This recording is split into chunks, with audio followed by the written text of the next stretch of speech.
virtually eliminating busy signals so help can be on the way as fast as possible. Remember, GUC's emergency hotline number is 1-855-767-2482. This is Pirate Radio, WGHB Farmville, 1250 and 92.7 FM Greenville, WDLX Washington, 930 and 104.1 FM Washington. The following is an exclusive presentation of Pirate Radio, the voice of the pirate nation. Welcome to Pirate Radio Live. You can paint this one purple! Now live from the Pirate Radio studios in the heart of the Pirate Nation, here is your host, Clip Brock. Hello and welcome to a Monday edition of Pirate Radio Live. Clip Brock here inside the Pirate Radio studios. You are tuned in today on Pirate Radio 92.7 FM in Greenville, 104.1 in Washington. We are on 1250, 930. Also online, pr927fm.com.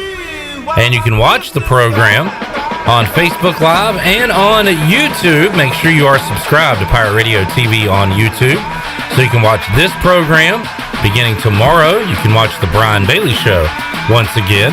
And we just uploaded some new ECU post-practice videos with Mike Houston, Donnie Kirkpatrick, Blake Harrell, and Tim Doust. All that's available for you right now on YouTube. You can see the interviews in their entirety right there.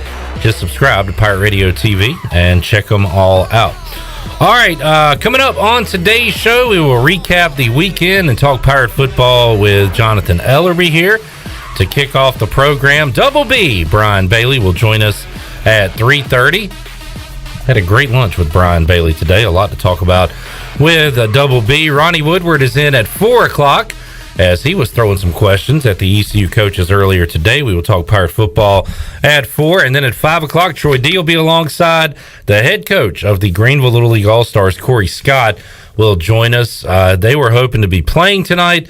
Instead, were sent home due to COVID issues. And we'll dive into all of the details and facts on that coming up in the 5 o'clock hour. So a lot to get to on today's program. Shirley Rhodes is here. Chandler Honeycutt producing as well. And gang, you know what we have to do to kick off today's show? I was hoping we would do this. Shirley, do you know? No. We got to sing happy birthday. Get your singing voice ready. To Jonathan Ellerbe. Made it another year. I never ask a lady her age, so I do not know how old or young he is. But you want to go stay fair and guess? I think he's the same age as moi. How old is moi? Oh, sorry. I'm not supposed to ask. Oh, I don't care. How old are you? Well, I'm going to be 46. So how old's Ellerbe? I'm going to guess 46. Okay. Give Shirley Rhodes the big stuffed animal. She nailed it right on the bingo. Ellerbe, I like the big giant Scooby-Doo, please. Yes. Ellerbe looks 32. Thank you, Cliff. You carry your 46 well. Thank you. Yep. I appreciate that. You wear it well. All right, you ready, gang? We're ready. Happy birthday to you.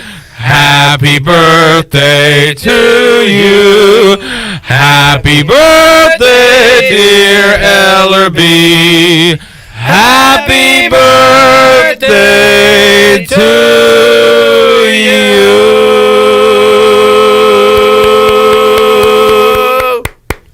Well done. Well done. Happy birthday. I mean, did y'all practice that? No. We are A pros. good band does not need I practice. felt like You think Led Zeppelin ever practiced? I mean, I know Clip was in a garage band at some point, but I didn't really know that Shirley and Chandler could had it in their vocals back there. You know, I like karaoke now and then.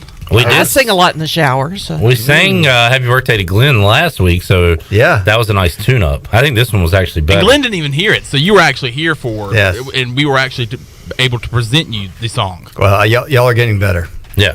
And who wants gifts, money, gift cards? All you really want is The Pirate Radio Live your crew. coworkers to sing happy birthday to you. What's the name of that app where like they get celebrities to Cameo. Cameo. It's your own Cameo. Maybe y'all should start a Cameo page for singing happy birthday to people. We will do it. The trio. I'm down. All right. We need to negotiate. What would be your trio name? How would if you were Clip Rock, Shirley Rhodes, Chandler Honeycutt. What would be a good trio name for you guys?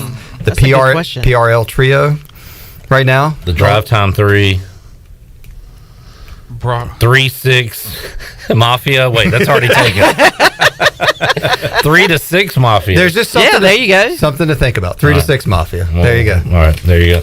All right, let's start with our rundown. ECU football. Hot one today. Cliff Godwin does not like talking about the weather. Mike Houston was forced to talk about it today. Shirley, let's hear his opening comments following today's hot one.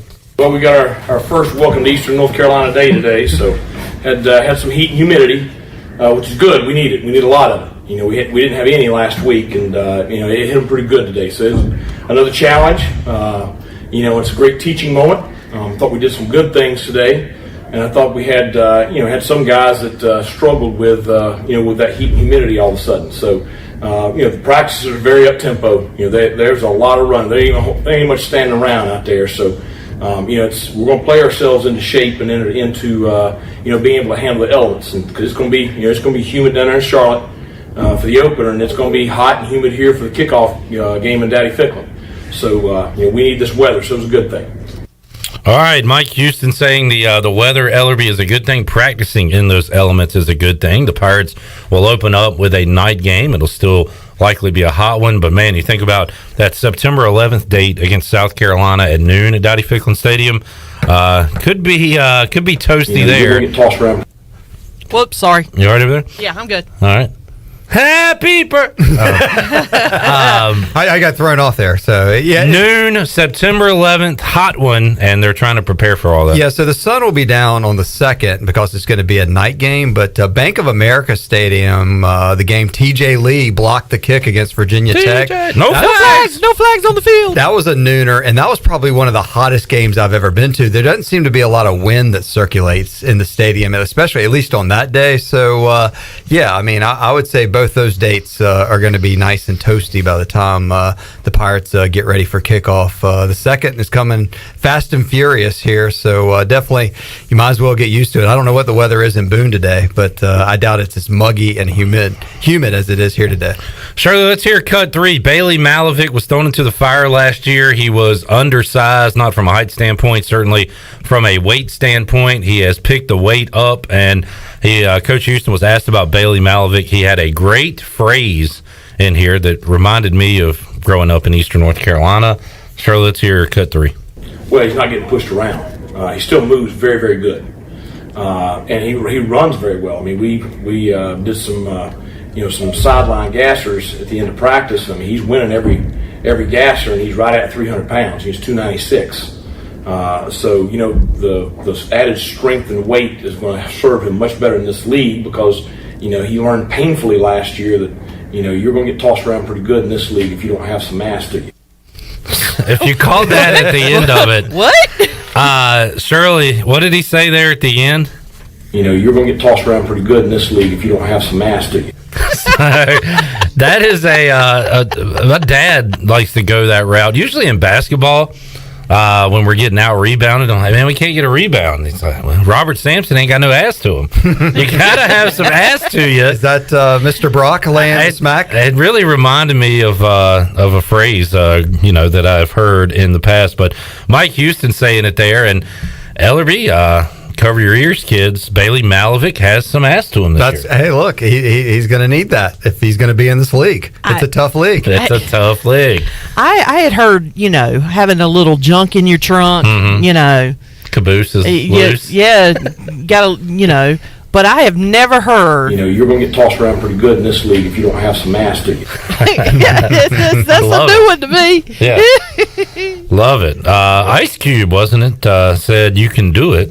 If you put your ass into it. Correct. Right. That's going to be the quote. That's the gift that keeps on giving this season. Maybe we need it. It's 2 little butt cheeks. We need it on a shirt or something. Yes, can make that happen. Get some. You're going to get tossed around pretty good in this league if you don't have some mass to you. Do you know a shirt guy? I do. Who do you know, Ellerbe? Me. University? Yes, Sportswear? University Sportswear. We can maybe make that happen. All right. Get your pre-orders in today. Chico's had the famous... Bring your ass to Chico's? Correct. Yeah. We can do a spin on that. Bring your ass to Daddy Ficklen Stadium? Oh, by the way, do you still have the Mike Houston... Yes, I do. Yeah. How about this one from... was this Friday? Yeah, this was from Friday. Hey, Pirate fans, get your tails out there and get your season tickets. We play in less than a month. Get your ass out there. Yeah. That was a Brian Bailey Get some ass into you and get out there. Yeah, but if you got a big ass, you better get 2 tickets. Yeah. Minji's, I tell you, I got too much ass to me to fit in those seats. I guess Daddy Ficklen's a little better because you're on bleachers. Unless you're in the chairs. Yeah. So maybe you want to be in the upper decker where you spread out a little bit. Gotta put some ranch on it. Put a little ranch on it. You can get right in those seats. There you go. All right, so we'll hear more from Mike Houston. Also, Tim Doust coming up later on in the show when Ronnie Woodward joins us in hour number 2. All right, next on the rundown, Ellerbe, boy, it stunk to see this. So Friday, we're in the Pirate Radio studios watching the Greenville Little League All-Stars beat some big adult kid and his team from West Virginia. Did you see that kid? Yeah, I was joking when we were watching the game with my son and my dad that that kid's favorite pastime was like to park cars, like as a valet or something. I mean, he was a giant. My son's pretty tall. He's like 5'6", like 118 pounds. This kid was like he had some ass to him. He was 200 pounds. He was a giant, and he hit a bomb earlier in the game. Yes. And then Cory Scott, we talked to him Friday at 5 when Morgan was here, had the managerial decision. He went Barry Bonds and walked him with the bases loaded to score a run. Great call for the other team, and then they were able to get the final out and move on, stay in the winners bracket. The plan was to win on Saturday and then play tonight, and but we learned on Saturday that there was a COVID issue. We're going to get all the details with Cory Scott coming up at 5 o'clock, but Greenville, bottom line, were sent home and were unable to continue. Yeah, and a lot of people know a lot of the stories. We've put Coach Cory's messages on our social media over the weekend of the updates, and I think it was a false positive test. So, and Coach Cory will have a lot of the details today. And the Little League rules were just kind of bizarro. This has happened to several other teams in some other regions, and it's a really unfortunate event because this team has not lost a game in the postseason, and we're extremely hot and a fun team to watch. And you just there's no makeups now. I mean, it's done. There's no more chances to go to the Little League World Series. I mean, if they're going to have I don't know. Cory will have all the details, but it just seems like the rules, the testing, and it was set up to fail a lot of kids. And it's a shame that I was excited. I was excited on Saturday at 4 o'clock. I'd planned my whole day to be in front of the TV and watch that game, and I was heartbroken for those kids and for Cory and everybody that was involved, their families. It was a tough way to end their season. Yeah, I got back into town this morning, and when I got into town to tune it to 92.7, it was the segment with Cory Scott on Friday, and I had to turn the radio down because it was breaking my heart to hear him talk about that win and talk about the game that they were going to have on Saturday. So it breaks my heart for those kids. I didn't even really think about the possibility until Friday at 5 when we talked to Cory, and he said, we're just praying that no COVID issues pop up for our team or for any other team, because I think it had happened out in Texas or Tulsa, Oklahoma or whatever. And so Cory was, had that mindset of we're going to focus on baseball, but there are some things that, we can't control. And that bit them, unfortunately. And the crazy thing, they played the whole postseason until they got to Warner Robins, Georgia, where there was no COVID testing. And then they weren't in a bubble down there. They were, he'll have all the story today, but I mean, it's just kind of the way the rules were set up. Seemed like it was set up to catch somebody when, there was no retesting. It was, I think it's well documented out there that they've retested the kid that popped positive, and he's been negative multiple times, I believe. So it's just, not a great look for Little League. Little League is got a lot of questions to answer, and the way the policies and it's just it's the world COVID, and you got to deal with it and live with it. But the more testing you're going to do, the more chances that there are going to be. But who was doing the testing? Were they properly handled? Were they well trained in doing COVID testing? So there's a lot of questions that I think a lot of people have to answer. But it's just heartbreaking because Greenville could have had a team at Williamsport for the second time in 4 years,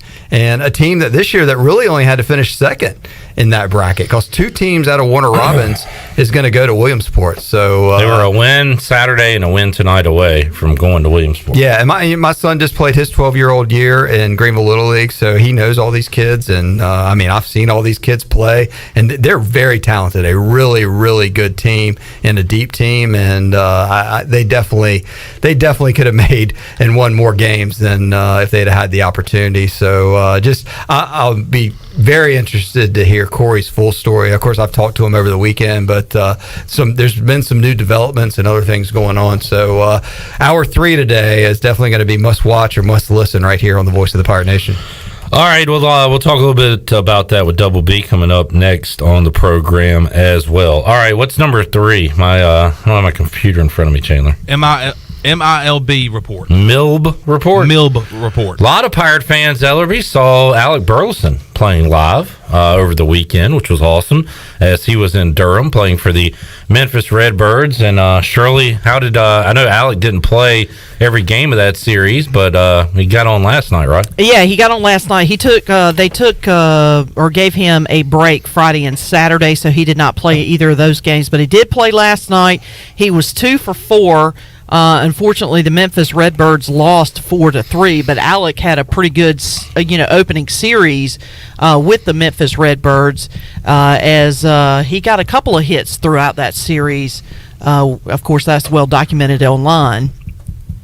But he did go 2 for 4 last night. Elsewhere, by the way, in that series, Sean Armstrong pitched against the Redbirds, not against Alec, but a couple of Pirates there. Cliff Godwin was there to see it, I believe, on Saturday. Yeah, and also Evan Krasinski is on the Memphis Redbirds roster, although Evan is on the 7-day injured list, so he didn't get an opportunity to pitch. Elsewhere in the minors, Thomas Francisco has been pretty decent for the Palm Beach Cardinals, which is the low A affiliate of the St. Louis Cardinals. Thomas went 2 for 3 and had an RBI on Friday night. And then Jack Reinheimer had a busy weekend for the Tacoma Rainiers. He was 1 for 3 Friday night with an RBI. He was 2 for 4 with an RBI on Saturday night, and then again 2 for 4 in the Sunday night finale against the Reno Aces. And so that's what we got as far as the minors go. Bryant Packard hasn't played in about a week or so. He is currently injured. So that's the latest that I have on the minors. And then I do have one summer ball update, as a lot of the teams in the Valley League and the Coastal Plains, their seasons are pretty much over. But there is one team that is still playing, and that is the Bourne Braves. And Zach Agnos actually took the mound on Saturday night. He actually went an inning and a third. He allowed 3 runs on 4 hits and struck out 3. The Bourne Braves actually kick off Game 1 of the Cape Cod Championship against the Brewster Whitecaps coming up tonight at 6 o'clock. All right, good report, Shirley Rhodes. I think you mentioned Francisco. Franny hit his first professional home run recently as well. Yeah, it was earlier this week. Ellerbe, it's so cool to have all these guys sprinkled throughout minor league baseball, and we've seen several of them make it to the show as well. Jerrell Cotton recently pitching in Major League Baseball. Yeah, he actually pitched, I believe it was Friday night. He came out of the bullpen, pitched an inning, kind of got rocked a little bit. He allowed, I think it was like 4 runs on 3 hits, something like that. But he did strike out a couple too. But he didn't go very far into the game. A lot of Pirate baseballers playing pro baseball. We need to get back to where we can flip around on Sundays and see Pirates, and we added Deontay Smith, and boy, Blake Prohl looks like he's having a fantastic camp with the Vikings, trying to make the team. And I'm excited to actually see some Vikings preseason highlights, because we should get to see quite a bit of Blake Prohl. But you've got a few of those guys. Justin Hardy signing a contract with the Bears. I guess Dwayne hasn't retired. That I've heard. I don't think he's in camp anywhere, though. No, he's a free agent. But he, as far as I know, he's not retired, but he is a free agent. So we got some names there. John Gruden is saying a lot of good stuff about Zay Jones. Yeah. Don't forget Justin Hardy. I didn't. That's why I just said him. Oh, okay. I apologize. Sorry. Linville Joseph. And don't forget Garrett McGinn, also with the Jacksonville Jaguars. Are we claiming Minshew? Yes. We might as well. We're claiming Well, Minshew. then if we were going to claim Minshew, Benkert, then you got to claim. Yeah, you got to claim Benkert too. Well, both of them graduated from. Why would you not claim Benkert, but you would Minshew? Because Minshew started several games for us. Benkert came in and Benkert was the heir apparent. He scored points 63 through 69 against UNC. Look, he put on an East Carolina uniform. He backed up Shane Carden. I would count him. He graduated from East Carolina. Him and Minshew both. Oh, did Benkert graduate? Didn't he go to Virginia as a grad transfer? Yeah. And he chose to come here out of high school. Minshew was a transfer, right? Yeah. That's true. So you're putting Benkert ahead of Minshew. I am.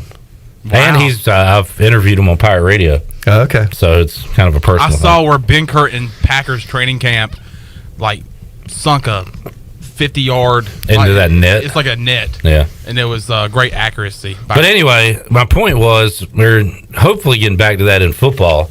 And then one day, Ellerbe, before we die, you're going to be able to flip on SportsCenter NBA highlights and see former Pirates. How far out are we that? 72 years. I don't know. And it's going to be a good day, Clip. It's going to be a great day. That Pirate's going to be Jaden Gardner. And we're going to claim him. We are claiming him. You know we're going to claim him. All right. What's next, Chandler? It's the new conference. The Big Carolina. Ellerbe. Have you ever heard of the Big Carolina 3A, 4A? You have not. This is the high school one. You know why you haven't heard of it? Because it's new. Because Brian Bailey just created the name at Parker's Barbecue a few hours ago. Oh, wow. So it's going to be the Big East 3A, 4A. Conley, Rose, South Central, and then Havelock's coming over. Jacksonville's coming over. Right. It's a huge New Bern. It's the who's who. A tough league, Jeff, as New Bern Cy Seymour would say. Apparently, Rocky Mount, whoever's in a conference, they're keeping the Big East name.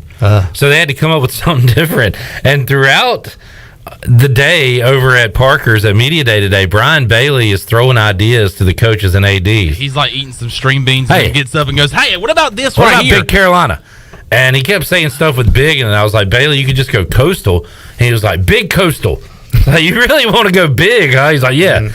And he kept saying it. He would say something to the AD wouldn't pay him any attention, and Bailey would say, I don't think he liked that. So we do some great interviews. We posted a few of those interviews on our social media with Nate Connor from Conley, Will Bland from Rose, Andy Two, South Central. And Chandler and I are on the way back to the studio. I get a call from Bailey. He says, hey, Big Carolina. They're going with the Big Carolina. You laughed at me, but they're going Big Carolina. So BCC? The godfather of Eastern North Carolina, Brian Bailey, has now named a conference. He can put that on his resume. Then we said that he should have just named it the Big Bailey. Yeah. And they played in the Bailey Bowl for the Big Bailey Trophy, the Bailey Cup. I mean, why not? I mean, the guy's been on television in Eastern North Carolina for 37 years. He is the one constant around these parts. Yes, I mean, it was Touchdown Friday. I mean, it's a staple. Touchdown. Although with Friday. the way they move games around today, I told him we should change the name just to Touchdown Today. Correct. Just because some days he's doing Touchdown every day. Thursday, Mondays, all sorts of stuff. So the Big Carolina 3A, 4A preseason poll has New Bern and J.H. Rose tied at the top. Oh, I was about to say, why no one at number 2? Then I saw Rose over there with the slash. Havelock third, Jacksonville fourth, followed by D.H. Conley, South Central, and North Side. Was it Nate Connor that was on last week? And you asked him, you said all these teams are good. Not everybody can win. Yeah. And so, yeah, I remember that was a good conversation you had. Because of Bailey running down the team saying they're all good. So and you could have a conference champion with like 3 losses this year just because everybody's going to beat everybody up. That is going to be some good football. By the way, coming up on Tuesday's Pirate Radio Live, I'll talk to, for the first time, Ron Cook, the new head football coach at Farmville Central. So we'll get to know him, start to sprinkle in some high school football talk. We're fired up about that. So, all right, and finally, Hall of Fame weekend. Did you watch any of the Hall of Fame festivities? I did not. I got confused over it, but then I kind of put 1 and 2 together. They did the 2020 and the 2021 class all on the same weekend. 2020, I guess, on Saturday, and then Peyton, Woodson, Megatron confused on Sunday. I want to go back and watch some of the stuff from Peyton and Woodson and stuff. I saw some of the highlights of Jimmy Johnson and Edgerrin James and some of the guys on Sunday morning Sports Center. But it seemed like those are always good speeches to sit there and soak in. Johnson was a part of that on Sunday. Troy Polamalu was a part of the weekend, and his bust was awesome with the hair. So you had Edgerrin James with the dreads, Polamalu with the hair, Jimmy Johnson with the hair. It was like an all-time great bust hair weekend. It was a good hair weekend. Do you go in? You don't go in as a play under a team. No, you just go in as a Hall of Famer. Okay. Yeah, because Peyton, he would have to go in as a Colt, but he did win with the Broncos too. Yes. In fact, somebody put the numbers up and said, did Peyton Manning have 2 Hall of Fame careers? One with the Colts, one with the Broncos. Probably didn't do enough with Denver, but was pretty damn close. He went to 2 Super Bowls in 4 years. Yeah. So his speech was great. His year they lost the Super Bowl, I think, stat-wise, was better than the year they won the Super Bowl. The year they won the Super Bowl, he was done pretty much. He was like, he was on gas. I mean, like Von Miller in that defense. Chandler can speak to this. Who'd they beat, Chandler? The big Carolina Panthers. In a very ugly Super Bowl. It was ugly. Offensively. Wasn't it like 18-11 or something? It was 24-10. Okay. But who's counting? It was like 16-10 for the longest time. It was 10-3. Then it was it ended up being 16-3, 16-10, and then they scored a touchdown and 2-point conversion at the end. Some say Cam Newton's still staring at that ball on the ground. Yeah. Not jumping on it. Yeah. All right. Let's not talk about it, guys, because there's so many times that I think that might be the only time I get to watch a Panther Super Bowl. Yeah, I mean, look, it doesn't happen often. So how old were you when they played the Patriots? You were too young to watch that? I was too young. That was before. They were 2003. Ellerbe was there. 2004. Yeah, I see that picture every day I walk into. And so you were born in 98, is that right? Yeah, so I was 5. Yeah.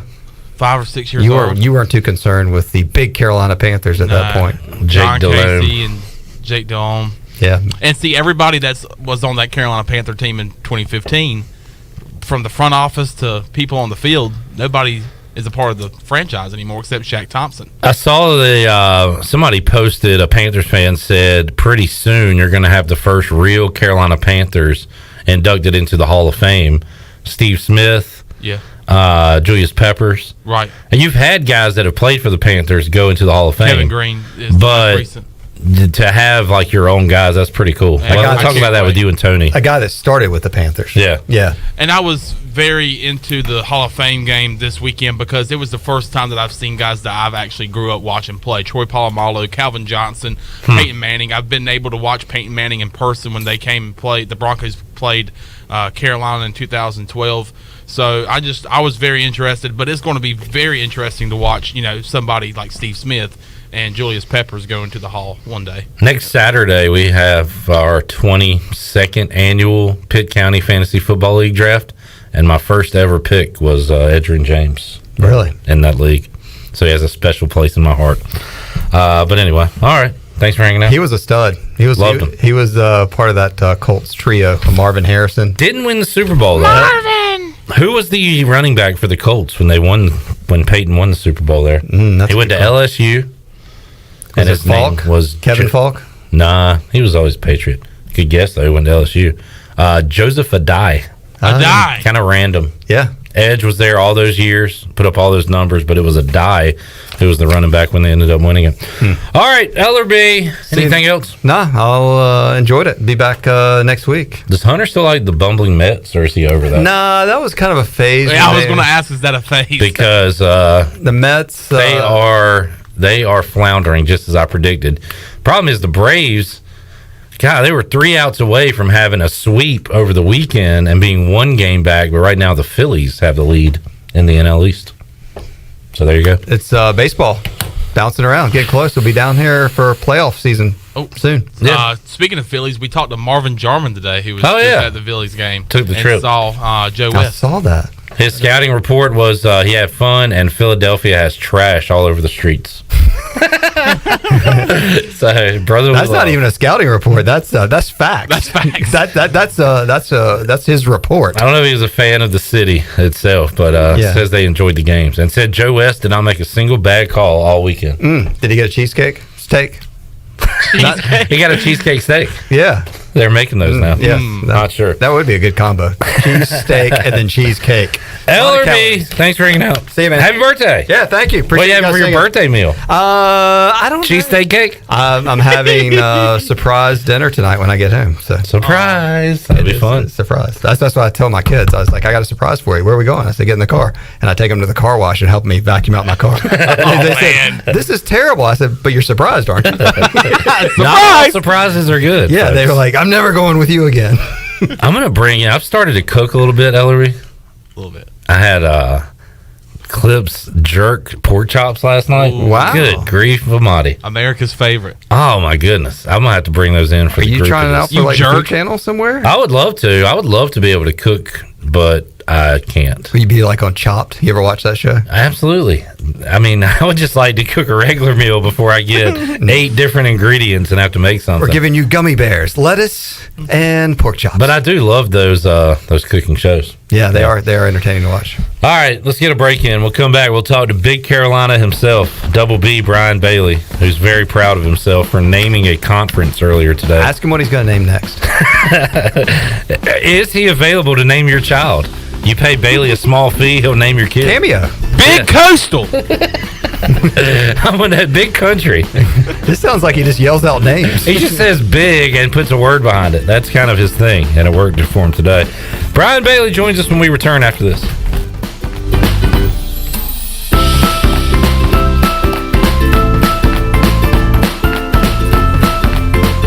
Save lives, be a hero, and make $1,000 your very first month donating plasma at Grifols Biomat USA. At Grifols, it adds up fast. New donors can earn up to $1,000 in your very first month. It's the easiest way to make extra money. Start now at Biomat USA, 505 South Memorial Drive, Greenville. Find your donor center at grifolsplasma.com. Make up to $1,000 in a month and save lives now at Grifols Biomat USA. A better donor experience and better pay. In a world of fake profiles, fake tans, and fake flavors, naturally flavored Michelob Ultra Organic Seltzer strives for realness. It's USDA certified organic, with no sugar or carbs, and only 80 calories. So the only thing touching your taste buds is organic, refreshing, and delicious. Michelob Ultra Organic Seltzer, as real as it tastes. Enjoy responsibly, not a low-calorie food. Anheuser-Busch Michelob Ultra Organic Seltzer, IRC Beer, St. Louis, Missouri 63118. Hello folks, this is Jamie Lane with Carolina Hardscapes and Mulch. We believe that making memories with your family and friends is what life is all about. If you have a dream of having a backyard patio, fireplace, pool, walkways, fire pits, or more, then Carolina Hardscapes is the place to call at 364-1201. You can stop by our outdoor showroom on Fire Tower Road across from Bostic Sugg Furniture. At Carolina Hardscapes, we look forward to making your backyard the place to be. Find us on the web at carolinahardscapesandmulch.com. There's no better time to drive away with a quality pre-owned car, truck, or SUV from Greenville Auto World. Greenville Auto World is your authorized rough country dealer. We specialize in lift and leveling kits along with custom wheel packages. Whether you're looking for ground clearance or enhancing the appearance of your vehicle, trust our team for your off-road experience. Greenville Auto World, 3840 South Charles Boulevard across from Hardee's at Bell's Fork, or online at greenvilleautoworld.net.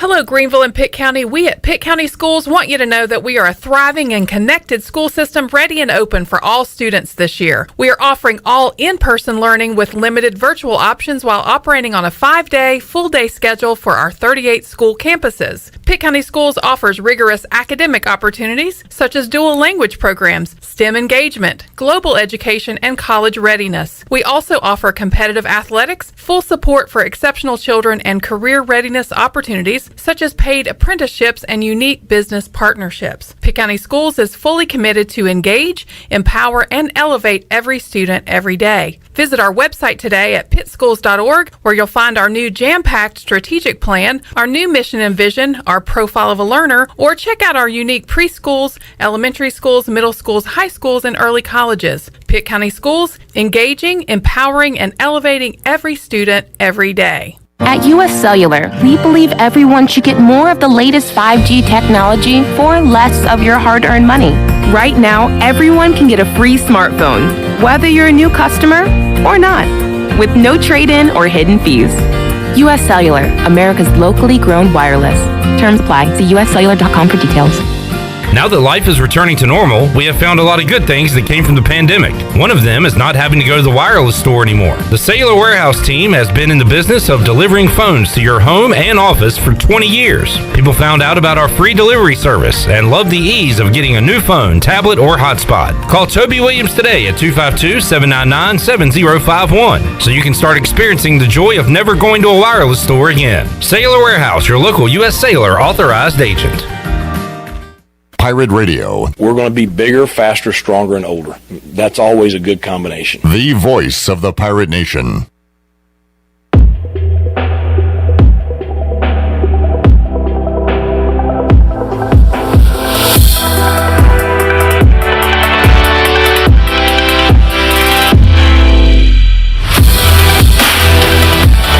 You're listening to Hour 1 of Pirate Radio Live. Do you need custom t-shirts, apparel, or promotional items for your business, organization, or event? Keep it local. Print it local with University Sportswear. Contact them today at universitysportswearenc.com. Now, back to the show. Welcome back. Tommy's Express Car Wash. Come experience the difference at Tommy's. Now open at the corner of Greenville Boulevard and Red Banks Road. Doesn't your car deserve it? Visit Tommy's Express Car Wash today. Now let's head back into Pirate Radio Live. Here is your host, Clip Brock. Hey, gang. Oh. I was admiring some pictures of some fish my buddy caught, and I'm screenshotting them so I can show them to Bryce on Wednesday for our Pirate Radio Outdoors segment. He'll have a story for us on Wednesday. He is a turtle rescuer. Yeah, that. Hey, very tiny. A turtle about the size of a quarter. It looked like it was a very small turtle that Bryce Williams took off the road. And had a full-blown conversation with said turtle as he was rescuing said turtle. And we are going to have that audio Wednesday, Shirley, to play. Oh, okay. We got to get that because it was all right. Sounds hilarious. Good to me.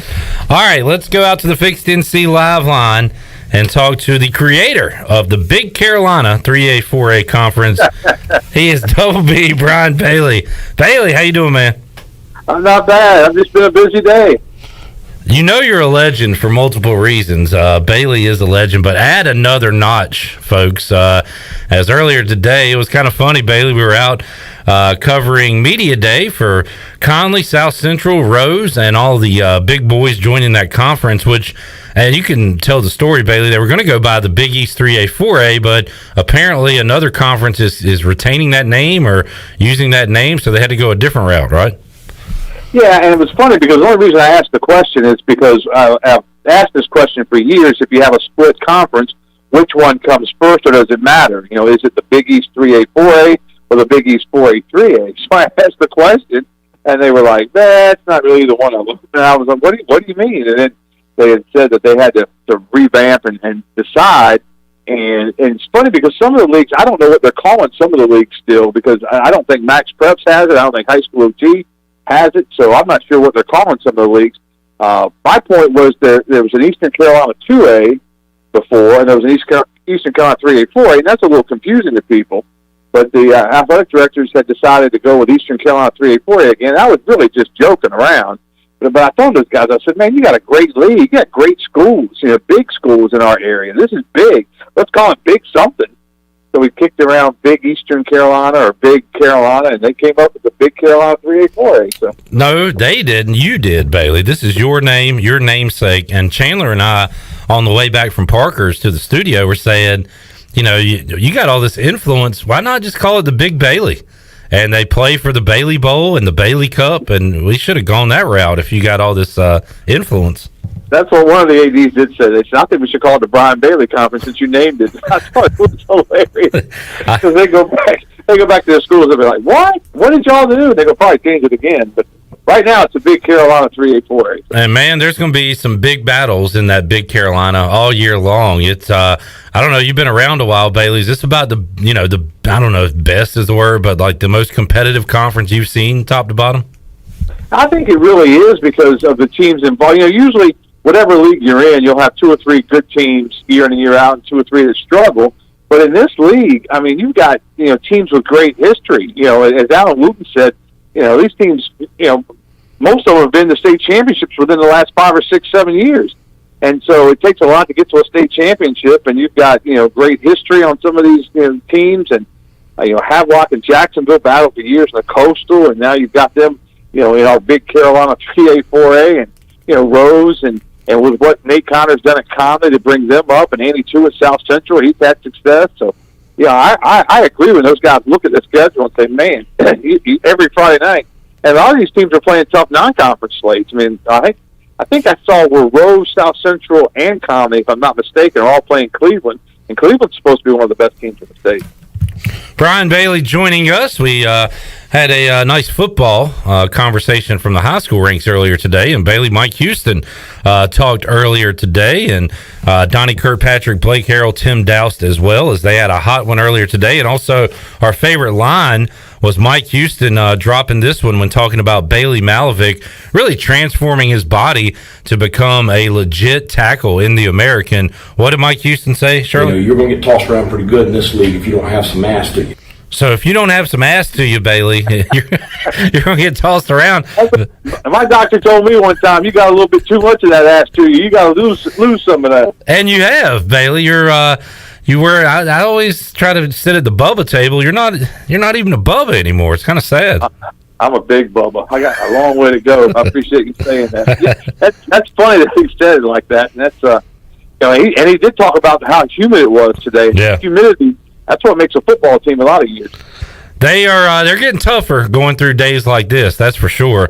They're practicing in this heat, and I don't know, Bailey. It happens every year, but my optimism as we get closer to the season is rising, and for good reason this time. I like the improvements made on the defense in year one of Blake Harrell. I think they take another step this year, and look, it really if the O-line can be competent, not even saying if they're really good, but if Steve Shankweiler can get these guys to be average, I like our chances to have a 500 football team this year.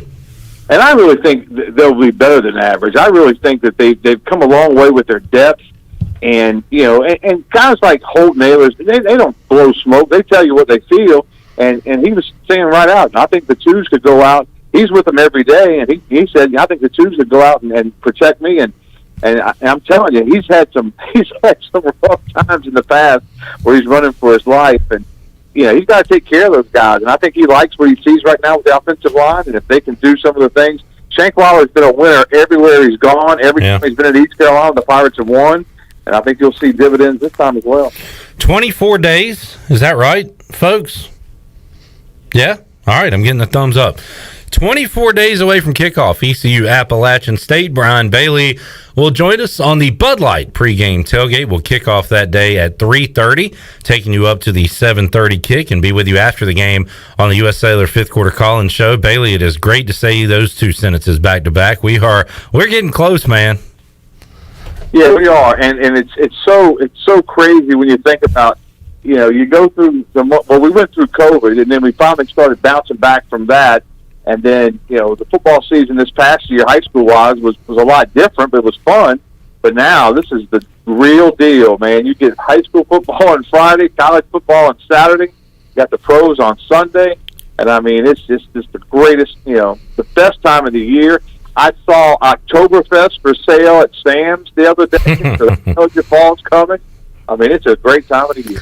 That it is, as we get ready for football, and the Major League Baseball playoffs are, down the road a tad, and talking about what's going on in the minor leagues. Bailey, we were also following Greenville Little League Baseball, and Cory Scott's guys got a nice win on Friday, stayed in the winner's bracket. We're ready to play Saturday, and then potentially play tonight on TV, ESPN2, I believe, but...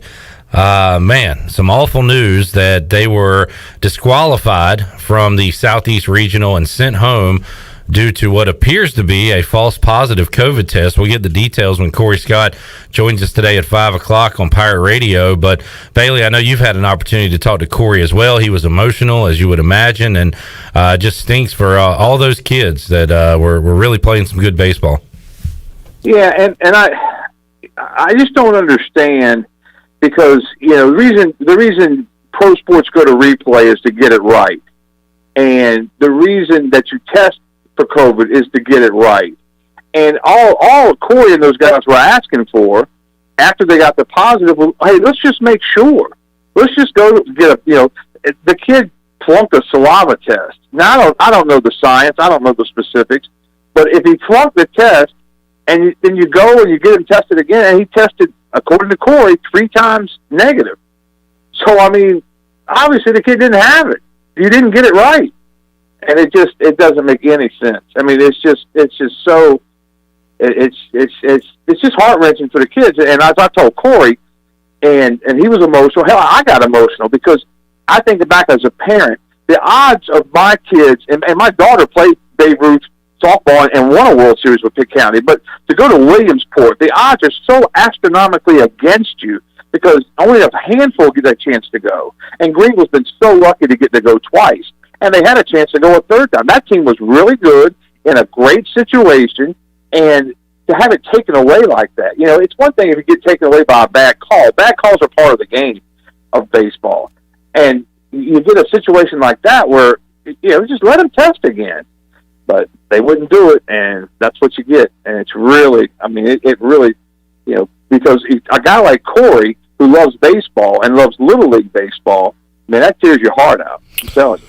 Yeah, it just stinks for those kids and those parents who, like the NC State situation, who kind of out of their hands and had to go home despite playing some great baseball. So it kind of reminds me of the whole Naylor situation leading up to the Navy game last year, Bailey, where he tests positive and then takes subsequent tests and they're negative. But he's not Nick Saban, so he was not allowed to test out of it like Nick Saban was in a similar situation last year. And I like I like when you bring up replay. You have replay to get the call right on the field, and just no opportunity to kind of get it right this time, it looks like. And sometimes they screw replay up. We all know that. Yeah. But at least the idea is to get it right, to look at the play and to get it right.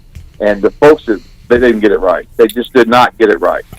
Brian Bailey joining us on the Fixed NC Live line. The Brian Bailey Show returning Tuesday at noon. It'll go back to its normal Monday noon time slot next week. But, Bailey, you'll have a big recap from today's festivities and also some live interviews with the coaches, right? Yeah, we got. We're going to talk more about this Carolina, this big Carolina. Big Carolina. Yeah, big Carolina. Andy, too, from South Central, Nick Donner from Conley, and Will Bland from Rose. They're going to be live in the studio with us. And then we're going to call some of the other coaches, Troy Now from New Bern, Alan Wooten from Havelock, Bo Williams from Jacksonville. So we're going to have those guys on the phone. Just kind of have a little fun about the league and about, high school football starting out and get their ideas on some things. So I think it'll be a lot of fun. But looking forward to having those guys live in the studio with us and talking high school football. Everybody's practicing early. So they've got the noon hour free, and then, of course, as you said, next week we'll go back to Mondays, and it'll be a little tricky this month trying to get assistant coaches on because of camp. Yeah. But we'll have some East Carolina themed, type of shows coming up, and of course we got the trip to Charlotte coming up on September the 2nd. Yeah, really excited about the Brian Bailey Show's return. And Bailey, I was telling Chandler, and he agreed with me leaving Parker's today. Look, I love sports. I'll watch any game.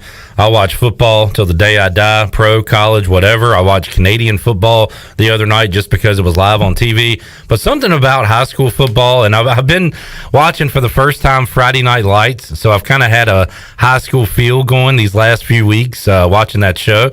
But something about it's all the coaches are great guys. You get together. It's like it still has that amateurish, wholesome feel to it. So I don't know. I left Parker's today feeling good, excited about some high school football, Bailey.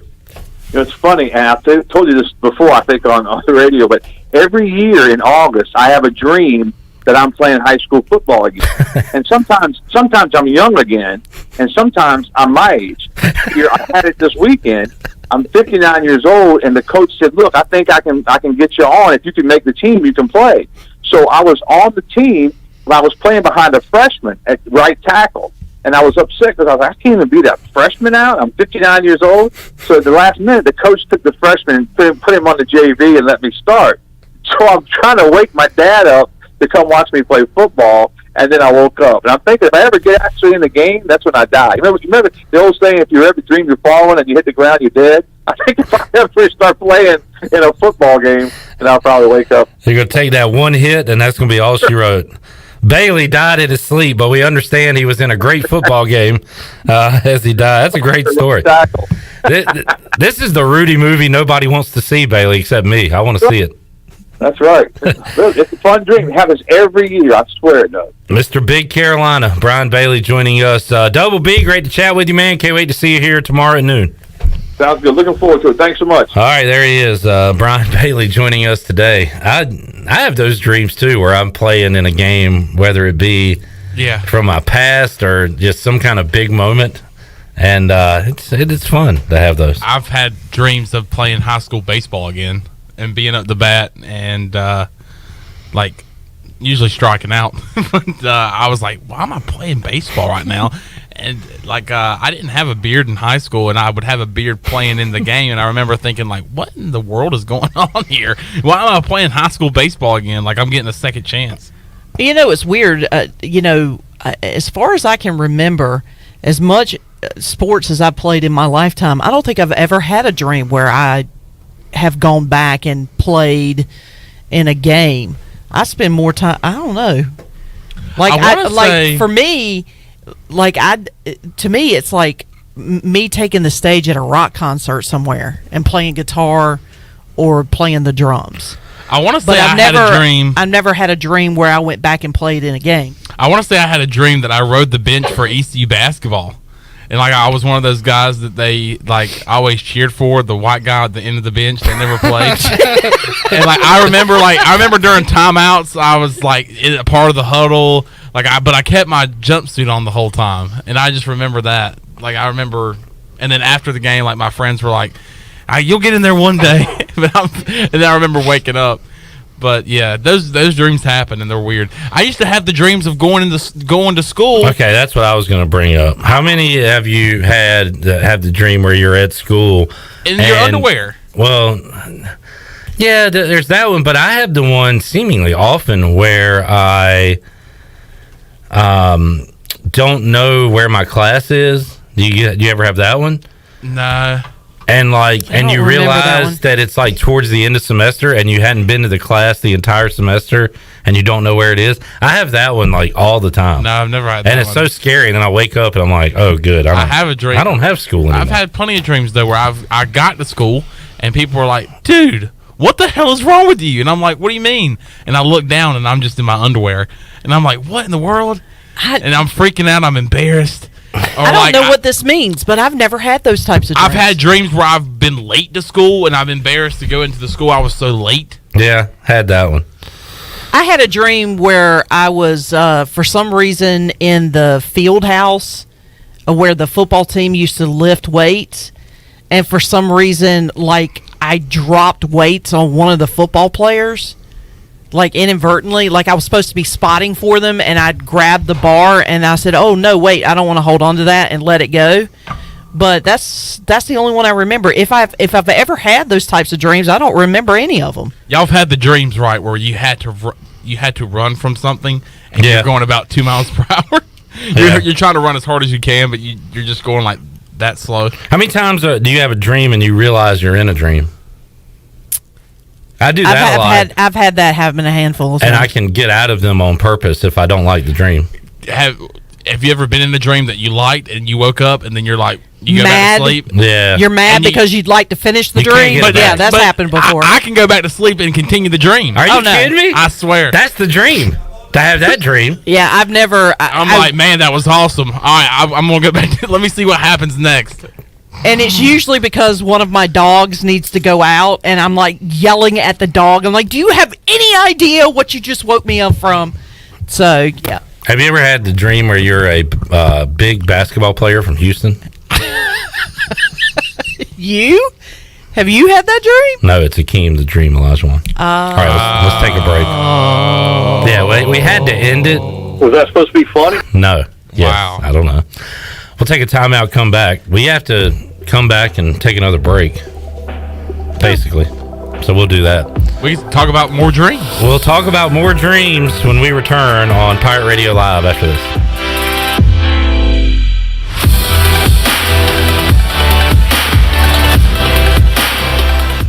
Hi, this is Karen Staten with AG Home Solutions. Thinking of remodeling? We are your one-stop shop for all your home design needs. Our AG Home Solutions design team has over 25 years of experience. Need a new bathroom or kitchen? Looking to upgrade your cabinets, countertops, tile, or flooring? The Design Center is open to all homeowners and contractors. Call us for an appointment. Visit agshomesolutions.net and mention Pirate Radio to receive a $100 discount through the end of August. AG Home Solutions, turning your remodeling dreams into reality. Hi, this is Jeff Charles for my friends at Ed Watkins Marine. I've known Ed personally for years, covering his winning performances on the football field and on NASCAR's pit road.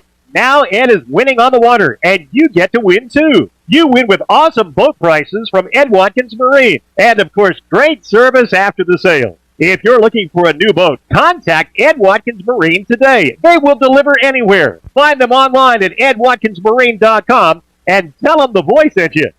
Do you suffer from pain, anxiety, or sleeping issues? Eastern Healthcare has a solution for you. Eastern Healthcare is the premier CBD store with retailer quality products to help with any ailment you might have. They carry nationally recognized brands such as Curative's Delta 8, CBD Distillery, and Charlotte's Web with a wide variety of delivery systems. This is Adam from Eastern Healthcare. Come visit our store at 2245 Stantonburg Road across from Vidant Hospital or call 227-4199. Eastern Healthcare. Wellness starts here.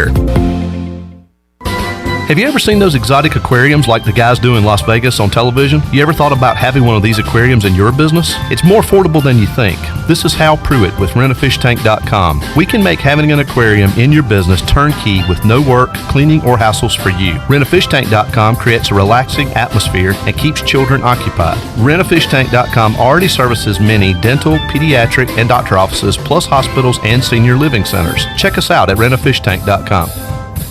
Hi, I'm Annalie Newhoff. And I'm Rob Campbell. And we are with CopyPro. We have been locally owned and operated here in Eastern North Carolina for almost 50 years. CopyPro is the leader in office technology. Does your business struggle with keeping printing costs low or producing professional documents? Here at CopyPro, total customer satisfaction is our #1 priority. We have a variety of solutions to help reduce your printing expenses and make your business more productive. Call us today at 1-800-682-6558 or online at copypro.net. CopyPro, we are the professional office systems people.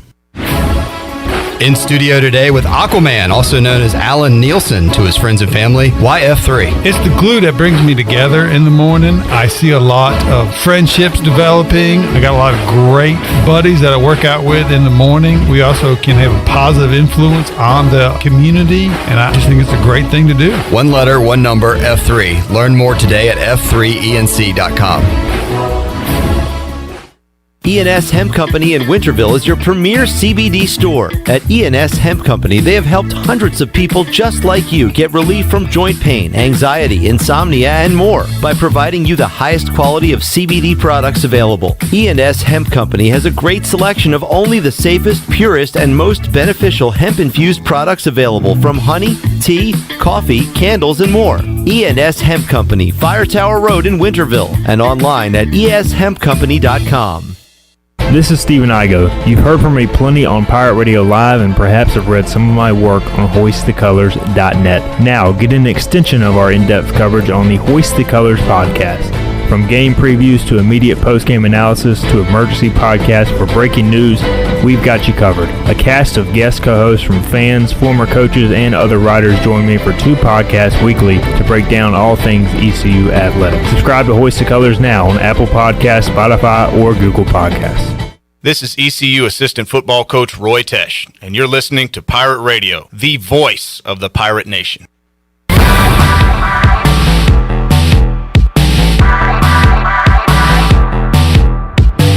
You're listening to Hour 1 of Pirate Radio Live. Do you need custom t-shirts, apparel, or promotional items for your business, organization, or event? Keep it local. Print it local with University Sportswear. Contact them today at universitysportswearenc.com. Now, back to the show. Welcome back. Do you need custom t-shirts, apparel, or promotional items for your business, organization, or event? Well, keep it local and print it local with University Sportswear. Contact them today at universitysportswearenc.com, the official sportswear provider of Pirate Radio for 18 years. Now let's head back in to Pirate Radio Live.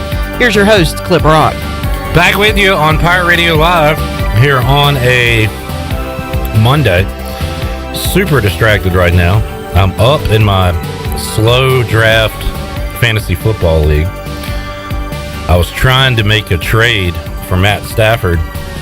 You really like Matt Stafford. I'm all in on Matt Stafford this year. That fell through, which was okay because I was just going to draft Ryan Tannehill, and he just got picked before I could make a selection. So now I'm screwed 3 ways from Sunday. Is that a phrase? Nope. Yeah, 3 ways to Sunday? Yeah. I tell you what is a phrase. What? You got to have some ass to you. Oh, yeah. We learned that earlier today. Bailey Malavik does. You know, you're going to get tossed around pretty good in this league if you don't have some ass to you. So Bailey Malavik has that ass, and he's ready to show it on game days this year. Next time I see Bailey, I'm going to say, man, you got that ass. Hey, are you checking me out? Yeah. Yeah, you got some ass to you. Well, ever since Coach mentioned it, you got some ass to you. And then turn around. Take a little walk. Defensive lineman for App State's going to go, dude. Whoa. Wow. You know, I saw you on film. I didn't. What have you been doing? So, yeah. What do we do here, Shirley? Should we just roll on or take a break? Let's roll on for right now. All right. Let's welcome in Ronnie Ronnie Woodward minutes. from the Daily Reflector who joins us. Hello, Ronnie. What's up? I was waiting for the cue. Yeah, thank you. Sometimes I'm in here and we go to commercial. Today we roll right to it. Thank you for the gummy bears as We well. got gummy bears, got snacks. Yeah, feeling Yeah, good. Feeling good on a Monday. I like it. Ronnie, I was out at Parker's Barbecue putting in the tough work today. I saw that. At the Big Carolina 3A, 4A Media Days. That event's awesome. It always is. And those coaches are great dudes as well. What did Chandler do today is the thing? He ate. Took videos. I would and pictures. say There you go. he had seconds of just about everything. Yeah. Yeah. But also took pictures, got some great video. So he put in some work. I like it. But I tell you. I tell you this. I tell you. But, sorry, I was distracted. Jonathan Ellerbe. Get on with it. Anyway, it does make you feel like you've done a lot because once you eat, you're so tired. Oh, man. Right. I was done. Man, I was like, I'm fighting to get through this show. I got to be honest with you. The queue was great. The string beans. Great. Billy Parker. Corn sticks. Fried chicken. I'm a sticks guy. He's a sticks guy. I'm trying to get back on my low carb diet. He went no sticks. Corn sticks doesn't match. Which I'm not even a stick guy anyway. I don't I love I'm them. a hush puppy guy. I love them. I like both, but the corn sticks at Parker's are so unique. Always been a sticks guy. Yep. Good stuff. While we were there, you were talking to Mike Houston and the other football coaches today. Coordinators. Big day. Today was let's see, when did they go pads, Ronnie? Tomorrow. Okay.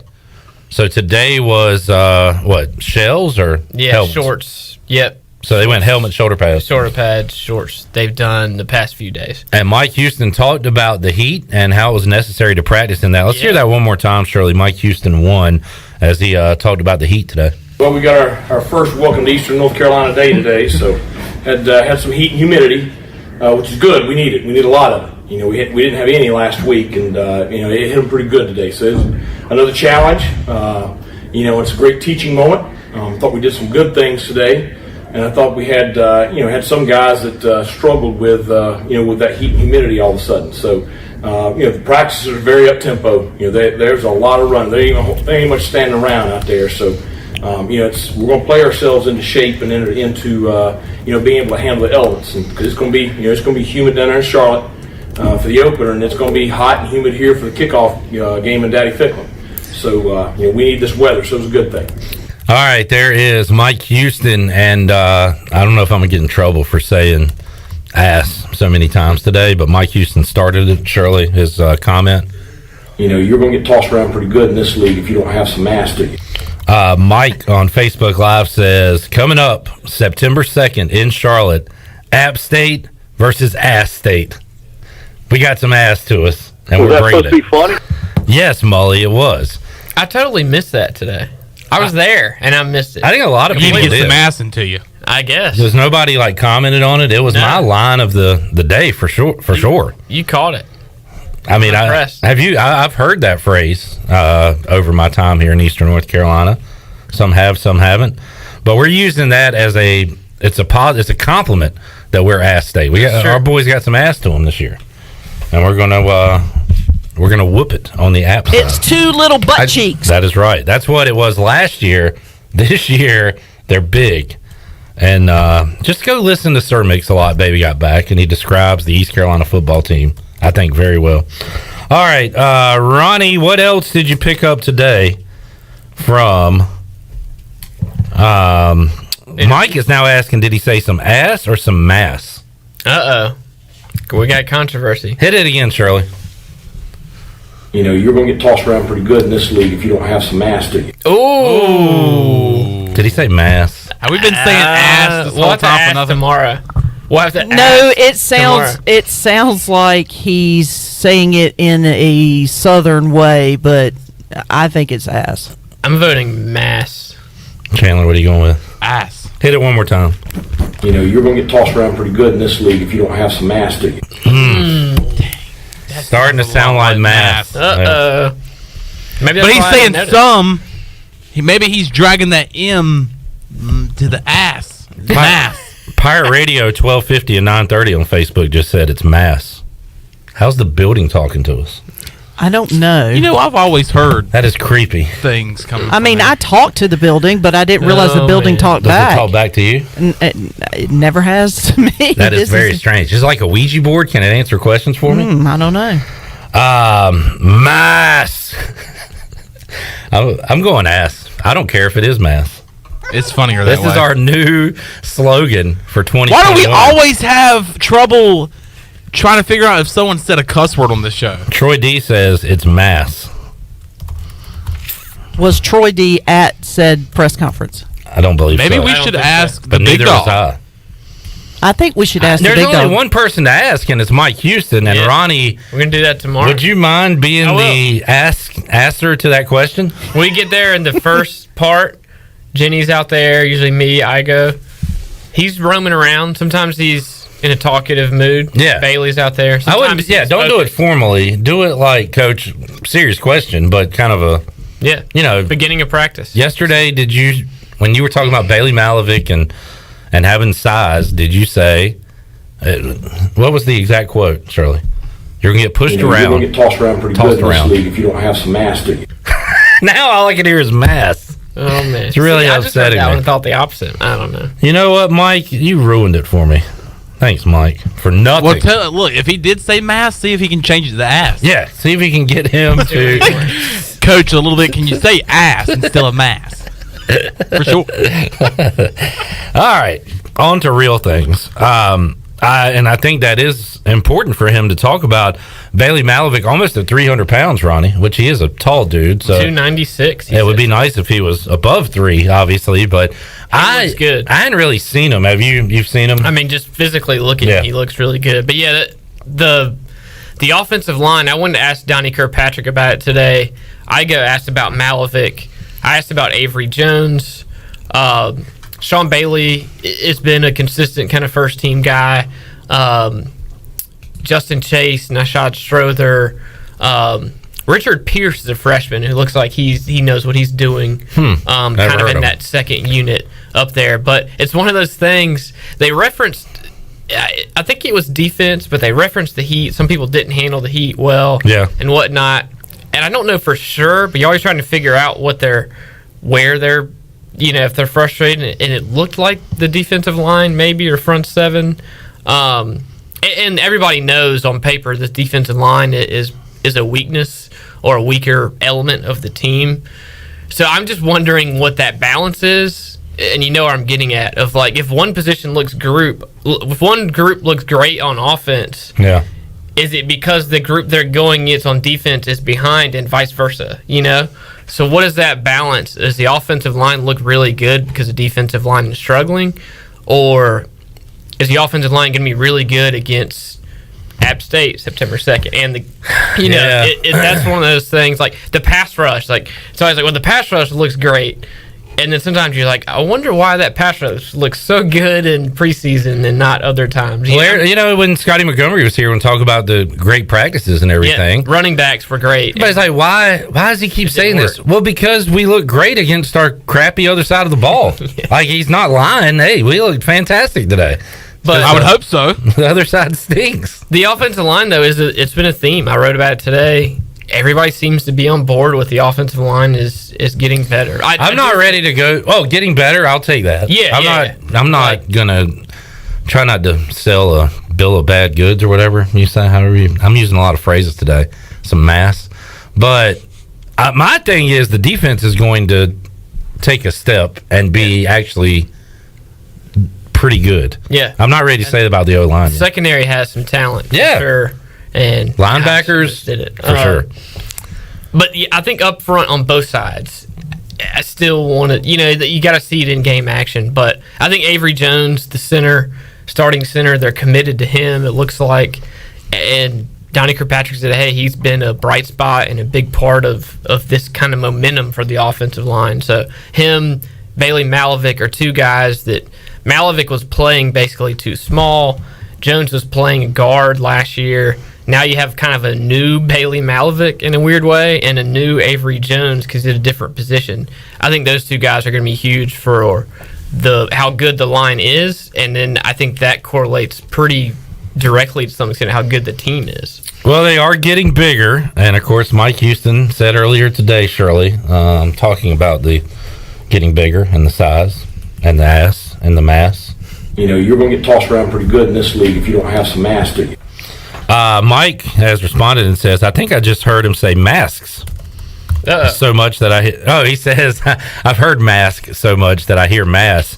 But I'm going with, he said ass, I'm team ass. So Mike is officially on team ass, as am I. We will hopefully find out the answer straight from the horse's mouth coming up on Tuesday. Shirley, let's get a break in. We'll come back. I did not have time to get the Donnie Kirkpatrick and Blake Harrell audio for today, so we'll have that for you tomorrow.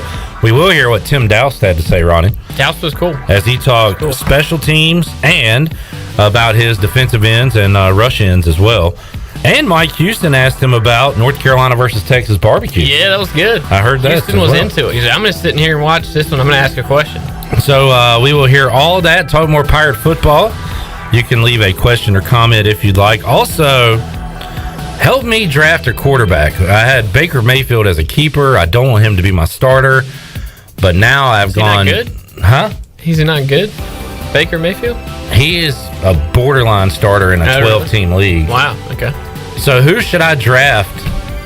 And now I don't... Sam Darnold! Sam Darnold's available. Eric Crouch. Joe Burrow, Trevor Lawrence, Kirk Cousins, Go with your old buddy Kurt. Yeah. I think Jalen Hurts is available. I said Cousins. Help me out. Matty Ice, Matt Ryan. Who does Cousins play for? The Vikings. The Vikings? Yeah, I'd do that. I know nothing about fantasy. Leave me a comment on Facebook Live and Twitter. Who would you draft out of those QBs? And I'll take the one that I feel comfortable with. All right, more to go on Pirate Radio Live after this.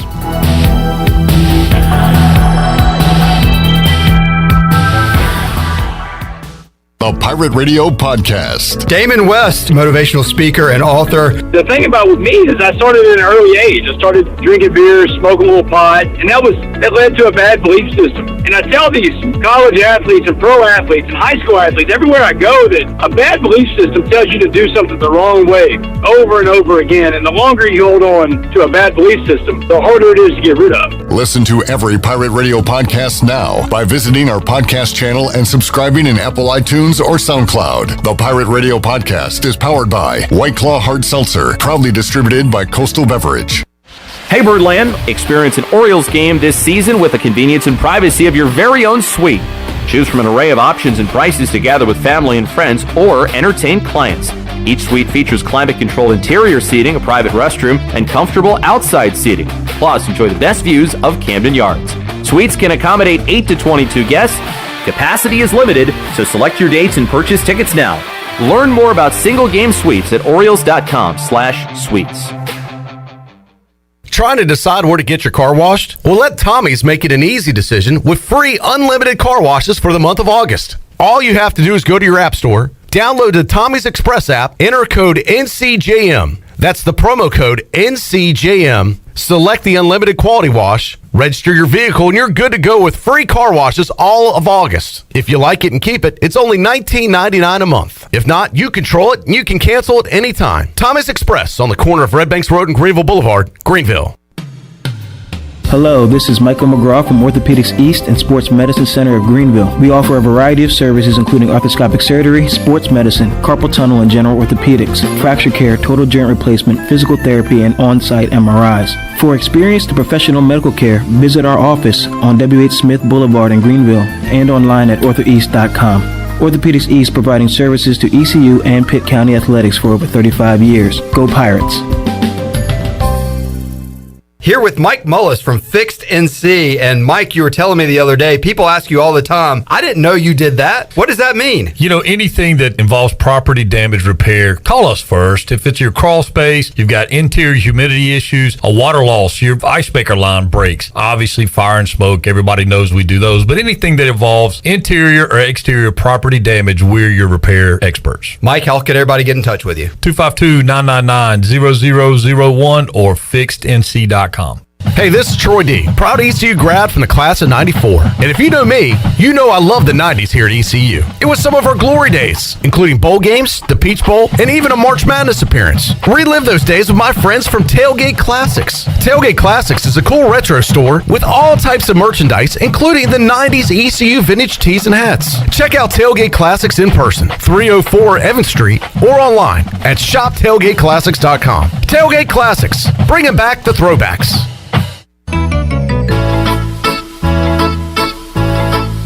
The best place for delicious food and great prices is Familia. Familia has something for everyone, like New York-style pizza, lasagna, chicken, veal, or eggplant parmesan, homemade meatballs, plus a variety of seafood selections and favorites, like the steak burger and southern pork chop. If you need food to go, Familia's drive-thru window is open and ready for all takeout orders.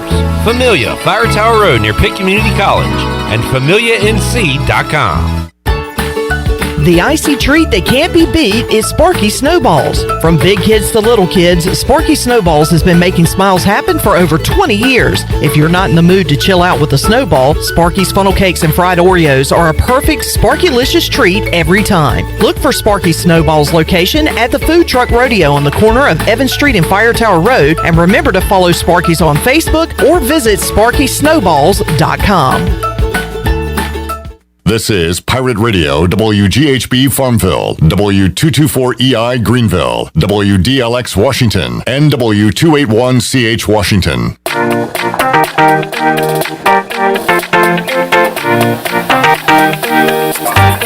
This hour of PRL is brought to you by Tommy's Express Car Wash. Come experience the difference at Tommy's. Now open at the corner of Greenville Boulevard and Red Banks Road. Doesn't your car deserve it? Visit Tommy's Express Car Wash today. Now back to the show. Welcome back. Greenville Utilities Neighbor to Neighbor program provides help for those who need temporary assistance with their utility costs, and you can make a difference. Your tax-deductible donation can be added to your GUC bill each month, or you can make a one-time donation. And GUC will match all the donations up to $20,000 each year. Consider helping a neighbor with GUC's Neighbor to Neighbor program. Now let's head back in to Pirate Radio Live. Here is your host, Clip Brock. Back with you on a Monday edition of Pirate Radio Live, counting down the days, 24 in fact, until we get to the start of the East Carolina football season. We are, 3 days away from the Washington football team taking the field. There you go. Against the New England Patriots. Preseason football beginning for teams not named the Cowboys and Steelers, coming up Thursday, Friday, Saturday, Sunday. And Ronnie, week 0 will happen before the Pirates take the field on that Thursday, September 2nd. I believe the date is August 28th. You've got some college football games. So we are coming down the wire. Hard Knocks debuting Tuesday night, by the way. So everywhere you look, there's some football. That is exciting. I agree. Yep. Ronnie, we were talking ECU football a moment ago. I have one. I got 2 cuts to play from Mike Houston we haven't heard yet. This is a Mark Lindsay special. He asked, what are the biggest differences Mike Houston's noticed from year 1 of fall camp to now? This is cut 2, Shirley. Well, I mean, I think the biggest thing that's evolved is, I'm not having to chase him as much as I did the first year. I mean, we didn't have much, get up in us when I first got here as far as, hustle and, some edge and some fire in our belly. We didn't have a whole lot of that. Now, we got that. We got some young guys that they've still got to learn because they're new to the program. But the experienced returning guys, they know what's expected. And they know when the ball's snapped, they know what we expect as far as how they play. So, that's the big thing tomorrow. We got full pads on tomorrow. And I told them I wanted to see it from the get. From the very first snap, I want to see us play tomorrow the way we plan on playing September 2nd. So that's the biggest thing is just the way we work, the way we compete, our effort, our hustle, how hard we play. That's the biggest change since year 1. Ronnie, tomorrow is a big day as they put on pads for the first time. It sounds like it's going to be a physical day, as Mike Houston likes to say. Yep. And they're going to get after it. And he likes. I still remember before fall camp beginning, Mike Houston joined Troy D and I on a few days prior, and he said once fall camp gets here, it's full speed ahead. Everybody's going to be ready because we were talking with Nate Connor and Bryce Williams about conditioning tests. Okay. You see them in the NFL when you start training camp, and they used to be at the beginning of fall camp for ECU. I wonder if Big John handled that maybe before fall camp because it sounds like from the get-go that Wednesday they were full speed ahead with all their players, and you heard him there say he likes the fire in the belly. Yep. Maybe didn't have it when he got here, but they have it now, and it's going to be some pads popping on Tuesday. There is. Sorry. Again, it was interesting because they referenced today some guys handled the heat well, some kind of rose. It sounded like the veteran players, which is typical, were able to handle it. Some of the younger guys they were disappointed with or had some struggles with the heat and whatnot. Then you're going to throw on full pads tomorrow morning. And it's always fun. I've also heard the beginning of practice, they're going to do a lot of that stuff as Coach Houston referenced. So we'll get out there and have some photos and videos and stuff to see that and record it and watch it and see how it goes. They're going to do, the drill. They're going to have the guys line up. They're going to have the inside run or whatever it is. The drills where you're going to have some contact and guys going at each other. So I'm looking forward to it. And I think it honestly, if you view today as like a turning point in camp, tomorrow kind of marks because some guys, we know this from all sports, even when we were kids or whatever, some guys look great when there's not full contact or you're in shorts, and others look better when you put full pads on. It's like a combine versus a real game type situation. So Matt Saracen was talking about that last night with the new Friday quarterback they got in season 3. Voodoo? Nah, I'm in season 3. I don't have Voodoo yet. Voodoo was season 1. Oh, was he? Yeah. Okay. But he's like, they can throw it 70 yards, but nobody was chasing after him. Anybody can look good when nobody's chasing after you. What's his name? The blonde kid, JD or something. Yep, JD. Yeah, I got you. But to Matt Saracen's point and to Ronnie's point, it does kind of. It's almost like this was pre-fall camp. Everything leading up to tomorrow. And some guys who don't look great in shorts are going to look different tomorrow and make some plays, especially on defense. I think in the next few days. So I think it was Dallas, which we might get to. He said this is a huge week or something. This is a very important week, or this is a critical week for this team and for players. So you can sense things are turning a little bit. They're off the first. Coach Donnie Kirkpatrick mentioned the first 5 days is designed for install, basically learn the plays, playbook on both sides. And it sounds like after that, which this was the 5th day, things are going to kind of turn and amp up a little bit. So I'm excited for tomorrow morning. Mike Houston has mentioned Demetrius Mooney a few times, and I'm trying. Is he saying like he's a guy that just wants to go hit everybody? Yeah, like is that wants to get. So you're talking about guys putting the pads on and who's going to stand out? You know, I'm sure Demetrius Mooney's excited. It'll be his first opportunity to go out and really show what he can do as a defensive player. But I've heard his name come up quite a bit. I don't know what that means. Maybe he could be like a badass special teams guy on coverage. Yep. But I do like the linebackers, obviously, with Bruce and Ramseur, and you can throw Jerrell Wilson in there. But Xavier Smith has gone from a guy they threw over at tight end when Scotty Montgomery was here, because he's a good athlete, to now, the team's leading tackler, maybe most important linebacker. And they're asking him to do multiple things, playing inside linebacker and rush end as well. Coach Houston talked about that. This is Cut 4, Shirley. Yeah, he's handling both. He's a smart player. He's a veteran guy. He's played a lot of football. He does a lot of things instinctively out there at the rush position. So it's really, really good. We do have depth and experience at inside linebacker, and our goal is to get as many of those, as many of the top players on the field together all at once. And so this allows us to do that. It also gives us a really good athlete out there. He and Jeremy, I like that tandem out there, and then he can always step inside and play Will, and he's an all-conference player at inside linebacker. Yeah, and Ronnie, is this not good that they have to put Xavier Smith there because they can't find somebody else to do it?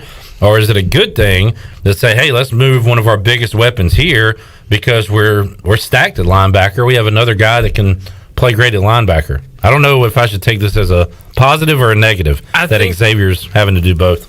I think it's one of those things. I think it's tied first to Aaron Ramseur a little bit, and maybe Gerard Stringer to some extent. I think it's just, okay, if you take the secondary out of it, of Ford, McMillan, and Powell.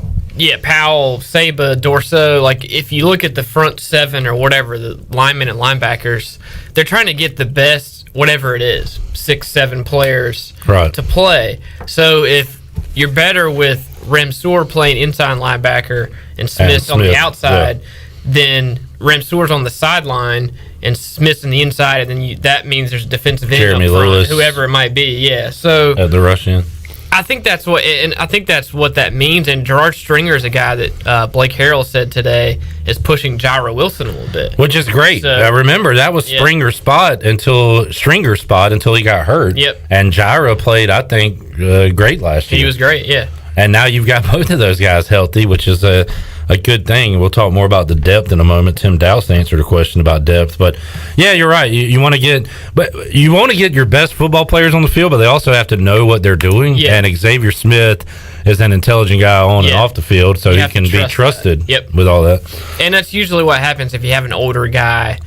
Hey, let's shift you around a little bit, and if that doesn't work or somebody else gets hurt or whatever, you can go back to where you were and adjust. Yeah. So there's a big trust factor there, and I think they want to do that with him. And if it opens up another position or maybe hides another position where they think it could be a weakness, or Smith can help that, then it makes sense. But yeah, I think there's gonna be in the end a lot of different kind of combinations up front because they don't have. C.J. Wilson isn't walking through the door and Marcus Hands or whatever. They're trying to figure out what the combination is. Marcus Hands. What, Linville Joseph? I don't know, whatever. Yeah, I mean, there are other names you could say before Marcus Hands, but I liked Hands. He was cool. No, he was fine. It was just an interesting name to bring up before Linville, Scotty Robinson and Jay Ross and those guys. Even Zach Slate. Oh, really? Zach Slate was a playmaker. I'm taking Hands over Slate, though. All right. We might have to go like Tom McClellan on that one. Well, let's talk. What? Ask him the better player? Stats. Dude, you want to bring the stats up? I still remember a Slate. Give an interception against Virginia I think at home. You're right. That is the You're play probably that right when stands I out to kind me. of think about it. He was hustle effort. Hands had the skills. Yeah. Yeah. All right, let's talk about what everybody wants to hear about, the kicker competition. Yeah. Tim Dowse talked about that earlier today. Shirley, Tim Dowse won. It was good. I mean, they're going to have to bring it to every single day. I think we've brought some talented kids in there. I see Slade and Liam battling it. Slade Roy's extremely talented. So Liam left the spring, did a nice job, and Slade's going to push him every day. So that's going to be a neck and neck every day, no snaps off. They're doing a really good job. They're not short on talent. Same with the kicking position. Owen, I was confident in coming out of spring, really a solid field goal kicker.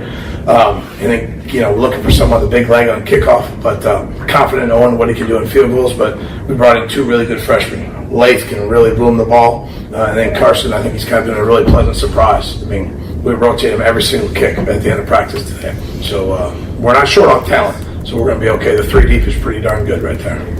Lath is a cool name, so I'm not rooting for anybody in particular, but I like the name. Ronnie asked, how long does this competition go on? Is this something you want settled in the preseason? Could it be week to week during the regular season? Here is Tim Dowse's response. Well, I would love it if we just go through and say, okay, we got to make a decision. There's 3 really good kickers. That'd be a great world that Coach and I would have to make a decision as we got closer. I'm not eager. They know, the competition is being the best version of themselves every single day. So timeline, I'm not concerned about it right now after practice, 5 today or whatever it was. So we'll work through the week. We'll do some scrimmage and situations and put some things on the line as we get closer to the game day. But, if we had 3 great kickers, that'd be a great problem to have.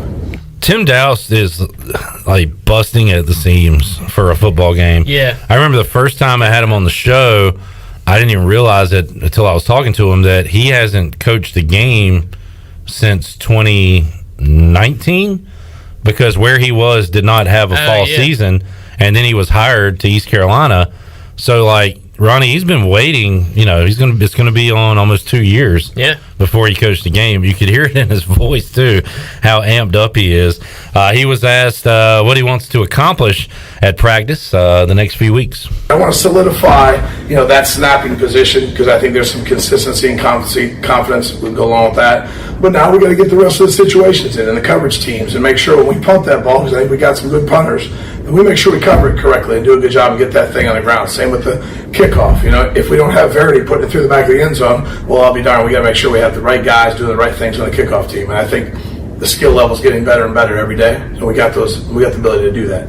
Same with punt return. They got their shot at it today, and we know we got a good return man, but we got to give them space. So we got a lot of things to check off along the box as we install those teams and figure out who are those right guys, getting them in those situations and letting our good players make plays. All right, there is Tim Dowse. Let's take another timeout. We'll come back. We'll hear more as he talks about the depth of the team and how that affects special teams. Also, he'll talk rush ends and defensive ends. And Mike Houston asked Tim Dowse his thoughts on Texas barbecue versus North Carolina barbecue. You'll hear that when we return on Pirate Radio Live. More with Ronnie Woodward after this.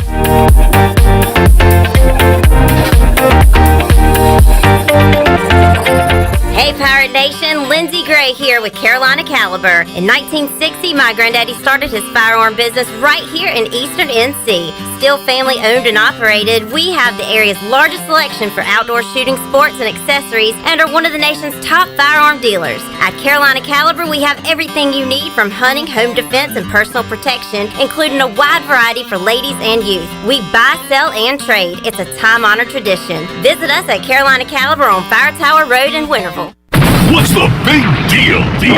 Where can you get pizza, bread twists, specialty chicken, and more for just $5.99 each? Is it at Domino's? He hands off hand toss pizza and a marble cookie brownie. He's going!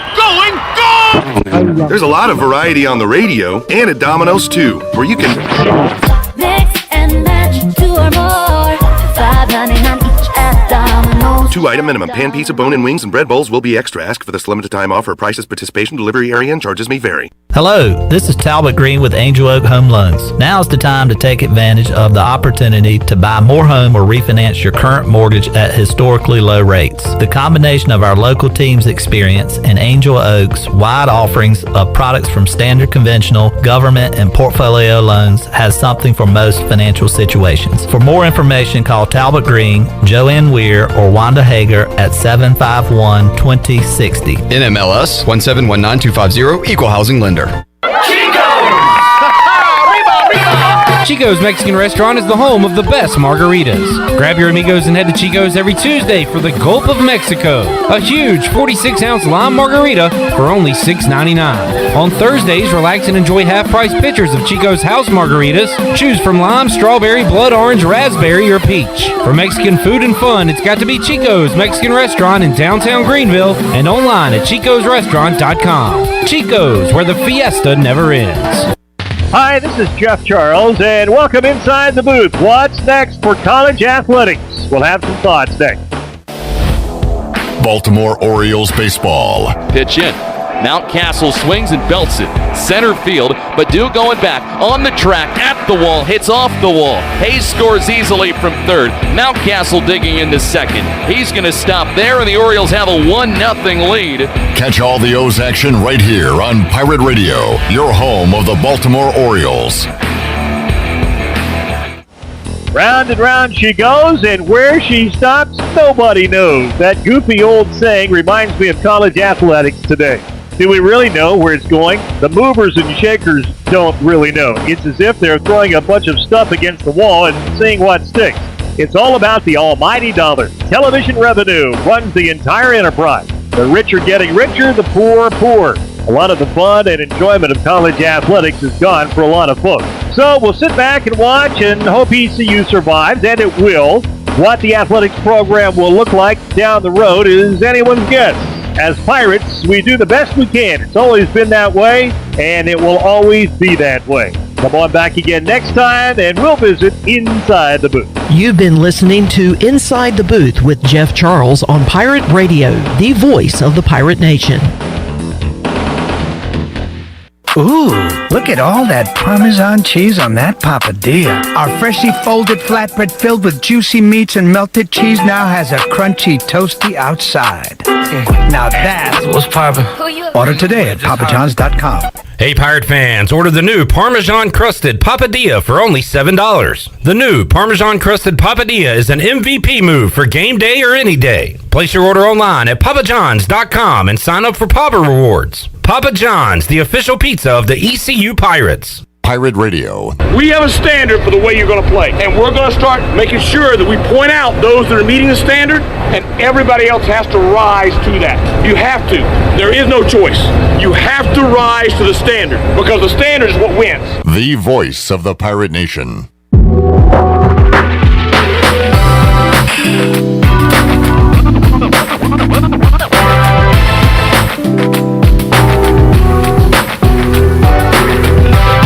This hour of PRL is brought to you by Tommy's Express Car Wash. Come experience the difference at Tommy's. Now open at the corner of Greenville Boulevard and Red Banks Road. Doesn't your car deserve it? Visit Tommy's Express Car Wash today. Now back to the show. Welcome back. Hey, come out to Granger Stadium this season and cheer on your Down East Wood Ducks. Get your tickets now at woodducksbaseball.com or give them a call at 686-5164. We'll see you at Granger Stadium for Wood Ducks baseball all season long. Go Woodies!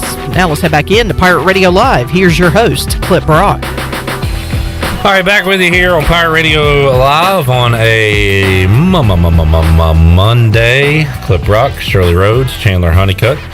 Coming up at 5, Troy D will be alongside Cory Scott, head coach of the Greenville Little League All-Star team, will be on as they will go over the details and the facts about why they were sent home from the Southeast Regional in Warner Robins, Georgia. They were in the winner's bracket looking good, but COVID test, apparently a false positive. We'll have the details coming up at 5 o'clock on that. We are talking Pirate football, and we'll have some Donnie Kirkpatrick audio and Blake Harrell audio for you Tuesday, but you can watch the video right now if you go to YouTube.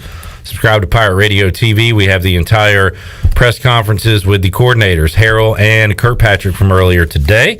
Also, Tim Doust and Mike Houston there as well. We were hearing from Coach Doust before we took a timeout. And, Ronnie, one thing we hear about this team, seems like we've always had depth at wide receiver, but we finally have it at positions that matter. When you look at your lines, your secondary, your linebackers, and when you talk about the defensive side of the ball, a lot of that spills over into special teams with the coverage units. And Tim Doust was asked how the overall depth of the team has spilled over into special teams. Well, we had a long meeting yesterday, and a lot of coaches were able to speak up. And now, I've been on staffs where times you're like, okay, give me a good 2 deep. We're searching for names. And you're like, well, he'll fill a spot. Now we're talking about 3 and 4 deep and making sure that we get those guys the right reps in practice, because we got guys who go out there and do it. And I'm walking off the field today and 3 kids grab me. Hey, how can I get on that kickoff team? Well, that's a sign of a good football program going the right direction. So it's been really good. Ronnie, you weren't covering the team when Holtz was here, were you? Yeah. You were? Well, I was in school for part of the Holtz era. Okay, but do you remember out of school in the beginning part? Yeah. Do you remember the when he had the dirty dozen? He called it on special teams. I do, to some extent. And like they were so deep and so good defensively that they could put backups in at special teams, and it was another strength of the team. Yeah. And now. Hopefully we're getting closer to that with this Mike Houston football team, where he can have really quality guys in at special teams and doesn't necessarily have to play the starters there, or guys that aren't ready there can play quality football players there. I liked the best part of that was the 3 guys coming off the field saying, hey, how can I get the kickoff? I mean, that, like, his kind of I'm trying to how to describe it. So a lot of times the antidote is better than the other part. Like his lead up of like, well, we have guys that figured this out, and then all he needed to say was just the anecdote of I was coming off practice and 3 guys said, hey, how can I get on the kickoff team? Like that shows that those guys realize, hey, I'm probably not a starter or whatever, but if I can go do that and be good at it, I want to do it. And he's right. That's the sign. I bet one of those guys was Mooney. I know.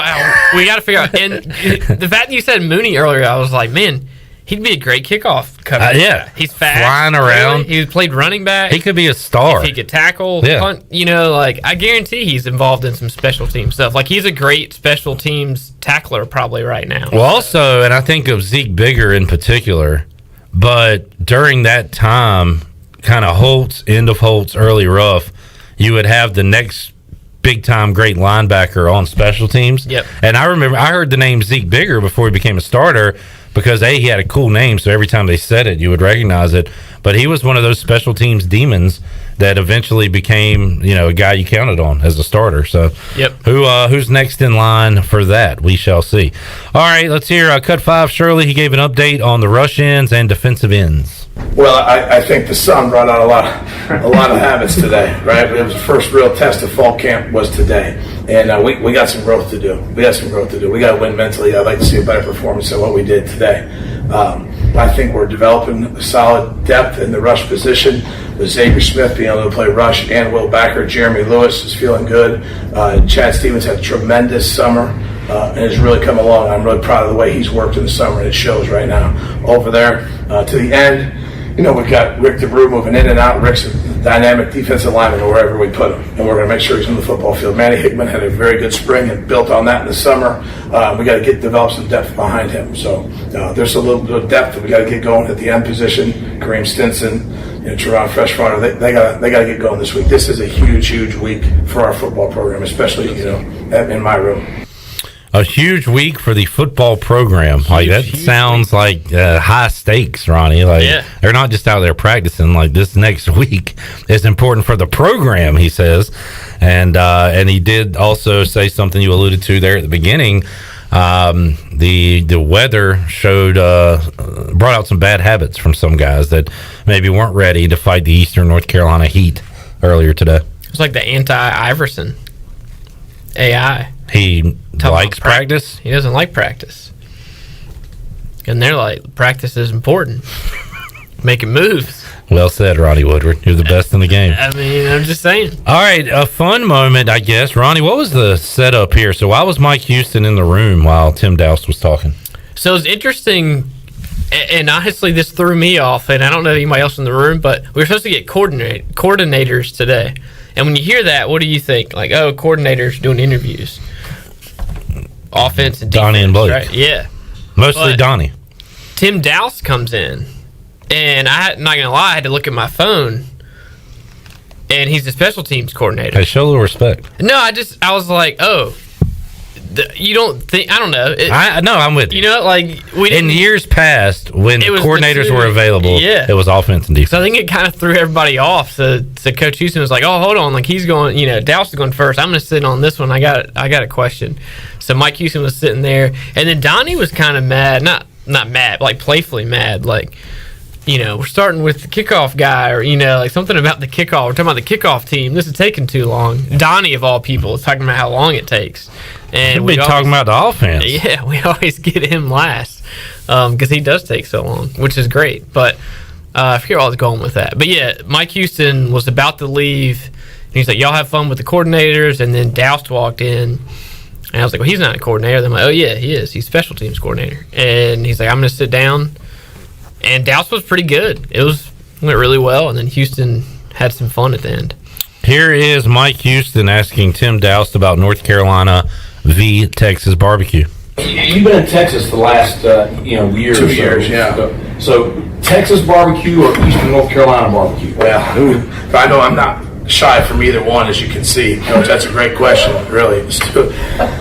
I would plead the fifth on this one right here. I thought we were wrong. It's hard to drive by Sam Jones. Sound like the South Park mob there at the end. But so two things. Tim Doust could have easily said North Carolina because he's in North Carolina, living in North Carolina, coaching in North Carolina. He probably should have, just to get the locals on his side. But to his credit, he didn't want to pander. Yeah. He wanted to give his honest. He wasn't ready to give a full-blown honest opinion there, statement. He would have had an answer if he went to lunch with us today. That is true. Parker's was banging. Mixing the Q with the slaw. Yep. With that what a vinegar. play. I thought about this after the two. Like, Texas is different. I'm sure y'all know, too. Like, it's hard to compare the two. Like, when we went to Lubbock for the Super Regional in baseball. Lubos? Love it. Texas. Shirley, do we still have that? Do we still have what? I'm actually making fun of myself. What? I don't know if we still have that. Lubos. Nope, we don't have that anymore. Plays. Oh, no, I don't I was have that. impersonating Mike Oresco a few weeks ago, and I said Lubos instead of Lubbock. And I meant Lubbock, but for some reason I said Lubos. So Ronnie went to Lubos. What was the one, Canoe? That was when you were not here. Canoe? Is that what you pronounce it as? Robinson Canoe. Get a ride in Canoe. All right, anyway, you went to Lubos, and what? I did. And what happened? The best steak that I've ever had. Hands down. A Texas steak. It's so good. Easily the best steak I've ever had. But me and Igo, the first meal we went to during that trip was a barbecue place. And I think Igo ordered barbecue, actually. And it wasn't barbecue. Like, it wasn't what we were used to. And I'm like, yeah, man, we're in, like, South Texas. So help me out. Is it like brisket or like what? It's not. Yeah. It's not pulled like pork, beef. is it? No, it's like beef tenders, kind of. Mhm. I don't think it was brisket, because brisket was an actual option. It just said barbecue, but it was not like pulled. It was not pork. It was definitely beef of some kind. And he was like, "What is this?" And I'm like, "Yeah, man, you can't order barbecue in Texas. Like, it's a beef thing." He probably goes to Bojangles and orders barbecue, or like goes to Subway and gets the barbecue sub. It's a different deal. Can I get a barbecue sub? What makes Texas barbecue different? Most of the flavor comes from the fat. It's all like beef based. There's no pork, I don't think. Yeah, I don't know. I'll have to do more research on this. Beef brisket, pork ribs, and sausage are among the most commonly known dishes. There's no like Texas pulled cuisine. pork. Yeah. So it said barbecue, but to them that doesn't mean pulled pork. I think it just means beef, like brisket or whatever. Like, he was like, "Oh, it's pretty good." Yeah. But he was expecting the pulled pork, and I was like, "Nah, man. I think I got sausage or something." But the steak was legit. If you're in Lubos, get the steak. I don't know what place it was. It was a local place of some kind. It wasn't obviously like Longhorn. Oh, was it Golden Corral? It was absolutely amazing. Y'all put some ranch on It was Waffle House, I think it was called. Great steak. So I'll say the barbecue is North Carolina easily. All right, Ronnie's going North Carolina. Raise up. But if you want to go just meats, it's tough. Texas is good. I tell you what, she just played to put some ranch on it. I would put some ranch on it. I would love to be at his media day. Perry Owens. We're gonna Washington head coach. Oh, okay. Well, we're gonna get him on the show to preview their season here in the next, if not this week, next week. Awesome. So yeah, They got a running back that's going to Duke. Really? Picked Duke over ECU, I believe, in the last month or so. The Pamlico Pack. Ronnie, thanks for hanging out. You got it. We will talk to you next week. Next week sometime. And make sure you follow Ronnie on Twitter at RonnieW11. He'll be there tomorrow, maybe with some pad popping updates. That's the plan. Good deal. I think 9:30 they start. I'll be out there. All right, let's take a time out. We'll come back. We will wrap up hour number 2 of Pirate Radio Live. Coming up, hour 3, Troy D will be alongside Cory Scott, head coach of the Greenville Little League All-Stars. We'll talk about their dismissal from the Southeastern Regional, what all went into that, and what's next for that and that story. Seems to be a lot more behind the scenes going on. So Cory Scott, we'll talk about that coming up in hour 3 of today's show. We'll wrap up hour 2 when we return after this.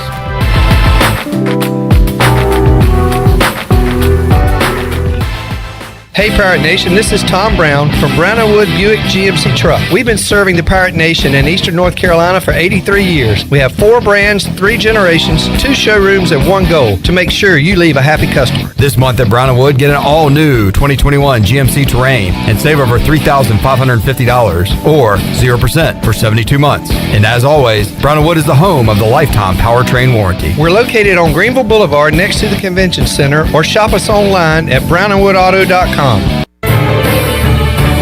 For the latest from the world of golf, tune in every Saturday morning from 8 to 10 for the Golf Shop Radio Show. Hosts Mark Greenhelms and Matt Blanchard talk golf from tee to green and everything in between. If you like golf, you're gonna love Golf Shop Radio. Before you tee up, drop on in. Welcome to the Golf Shop. Ahoy there, mateys! It's Captain Jack Spare of R&R Tire Express, your local tire and wheel shop in Greenville, offering affordable, easy payment options for easy ownership, savvy? Our customers love our treasure of tires and wheels, easy payment options, and customer care package, too. To learn more about R&R, stop by 3920 US 264 or rnrtires.com.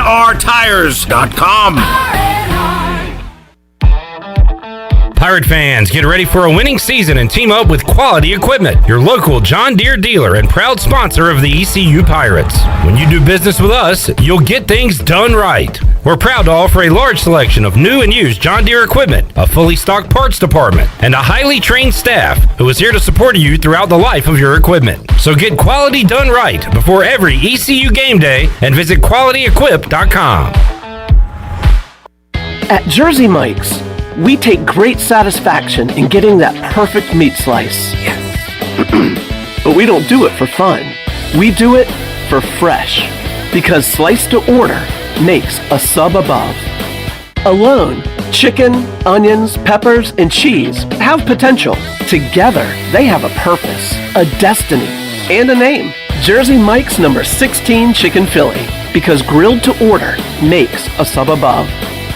If you're recovering from an injury, getting back into sports, dealing with everyday pain or fatigue, then Kinetic Physical Therapy and Wellness can help you get back on track and live well. Kinetic has a saltwater heated pool, perfect for athletes with ankle and knee injuries, that will allow you to start training and running sooner during the recovery period. This is Dr. Shondell Jones, and you deserve to live well.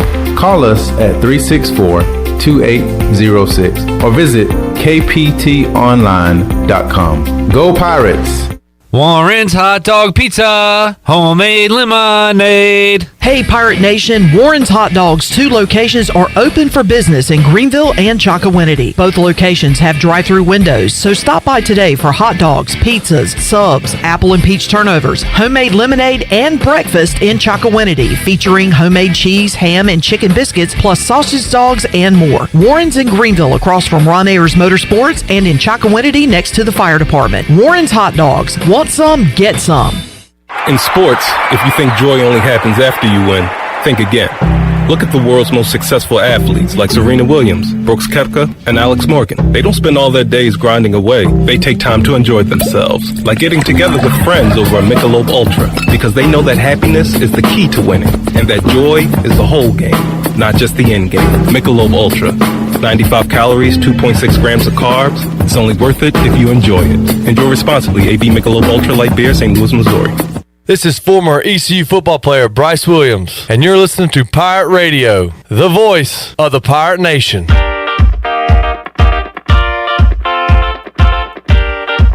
This hour of PRL is brought to you by Tommy's Express Car Wash. Come experience the difference at Tommy's. Now open at the corner of Greenville Boulevard and Red Banks Road. Doesn't your car deserve it? Visit Tommy's Express Car Wash today. Now back to the show. Welcome back. University PC Care has been Pirate Nation's go-to IT expert since 2006. University PC Care are the local tech support experts for any of your business needs. Let University PC Care take care of it so you can take care of business. Visit universitypccare.com to learn more today. Now let's head back into Pirate Radio Live. Here is your host, Clip Rock. Wrapping up hour 2 of the program. Clip Rock, Shirley Rhodes, Chandler Honeycutt, Troy D alongside. Hello, Troy. Hello, Clip. Good to see you, my friend. Great to be here on a Monday. Talked a lot of Pirate football, some high school football. I've enjoyed the show so far. The Big Carolina Conference. Yeah, I like the named Big by Coast. Big Brian Bailey. I like the Big Coastal Conference. I kind of thought that was kind of cool. Should have gone there. The BCC. Big Coastal Conference. Yeah. I'm not a fan of the Big Carolina. Well, it's still the BCC. Conference. I know it is, but that's what I'm going to call it, the BCC. All right, the BCC. Who's the beast of the BCC? There was something else you were talking about. Oh, the dreams. It's funny y'all mentioned this. I had a dream that I got interrupted by, and it was like, I need to finish this dream. I felt the same way you did, Chandler. I ended up like going back to bed to finish the dream. Were you able to finish it? I can't remember, but I do try that. That's sometimes really I think tough I to do. can, and sometimes I can't. But I'm like, if I don't wake up fully, I feel I can go right back into it. But it makes me so mad if you're in the middle of like a good dream, you want to see how it's going to end. Yeah. And I've been dreaming really vivid lately, like in full color, like just very vivid dreams lately. About what? I had some weird one the other week about I found all my old art from my School of Art days, and I was going through like a portfolio, and it was like full color art that I was looking at. Yeah. Fascinating. Yeah. Before we get to the serious stuff, question for you and Cory Scott, who joins us here in the Pirate Radio studios. And Cory, you can. Good to see you, Cory. I was going to save you for the big show at 5 o'clock, so don't talk too much right now. This is the pre-game to the big show. Thanks for having me on, guys. What's the difference between the big show and the other 2 Well, I meant hours? like his formal introduction, because we've been promoting. He's coming on at 5 o'clock in hour 3, so I don't want to do too much right now for people that might be tuning in at hour 3. I think he's saying you're like second in line, Clip. He's saying that if Troy's not here, That's not nothing what I'm we do saying. matters is exactly what he's That's saying. what you're inferring. That's not what I'm saying. So I was so excited when I heard Mike Houston say what I thought he said until I realized that he probably didn't say what I thought he said. He's talking about Bailey Malovic, who was a tall, skinny tackle last year, but he's put on some weight this offseason. He's almost up to 300 pounds. He's transformed his body. I thought he was saying you got to have some ass to you, but it could be you got to have some mass to you. So, Cory, I want you to listen. Troy D, you've already heard it, but you listen. All right, I'm going to listen carefully. Shirley, let's hit it. You know, you're going to get tossed around pretty good in this league if you don't have some mass to you. Now all I can hear is mass. There's no way Coach is saying ass at a press conference. He's got to say ass. That's definitely. I think it's definitely ass. Hey, team ass.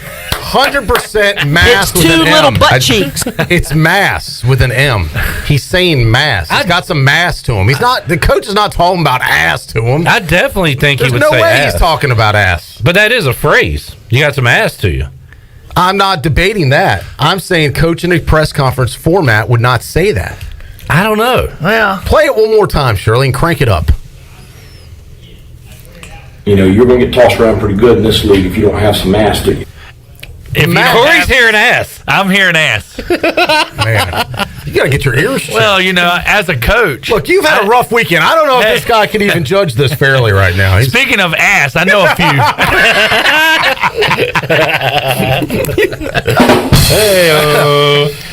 All right. Well, that's a great way to send it into hour 3. Let's wrap up hour 2. We got Cory Scott here and going to talk about, well, everything. Yeah, we're I really think it's time to blow the lid off of what happened over the weekend because you guys, it's not just Greenville. I think it's 4 teams now that have absolutely gotten hosed by Greenville, not by Greenville, by Little League International. Their policies, the way they've done things, it's just completely unfair and I think corrupt almost the way they've operated. I want to get your reaction to it. You shouldn't even be here right now. You guys should be winning the championship in Warner Robins. Right. You're back in Greenville. We're going to expose the corruption of Little League. Really, what's happened? It's a shame. We're going to go into it with detail. Cory Scott, the head coach, is here. If you don't know what's going on, we're going to explain it to you because I think this is a major story, Cory. Yeah, it is. You know, I'm not going to promise you I'm not going to cry. Yeah. So well, I'm not going to promise you I'm not going to cry. So we'll be back. Clip, get the tissues ready. Cory Scott, we're talking the Little League scandal. We return right after this.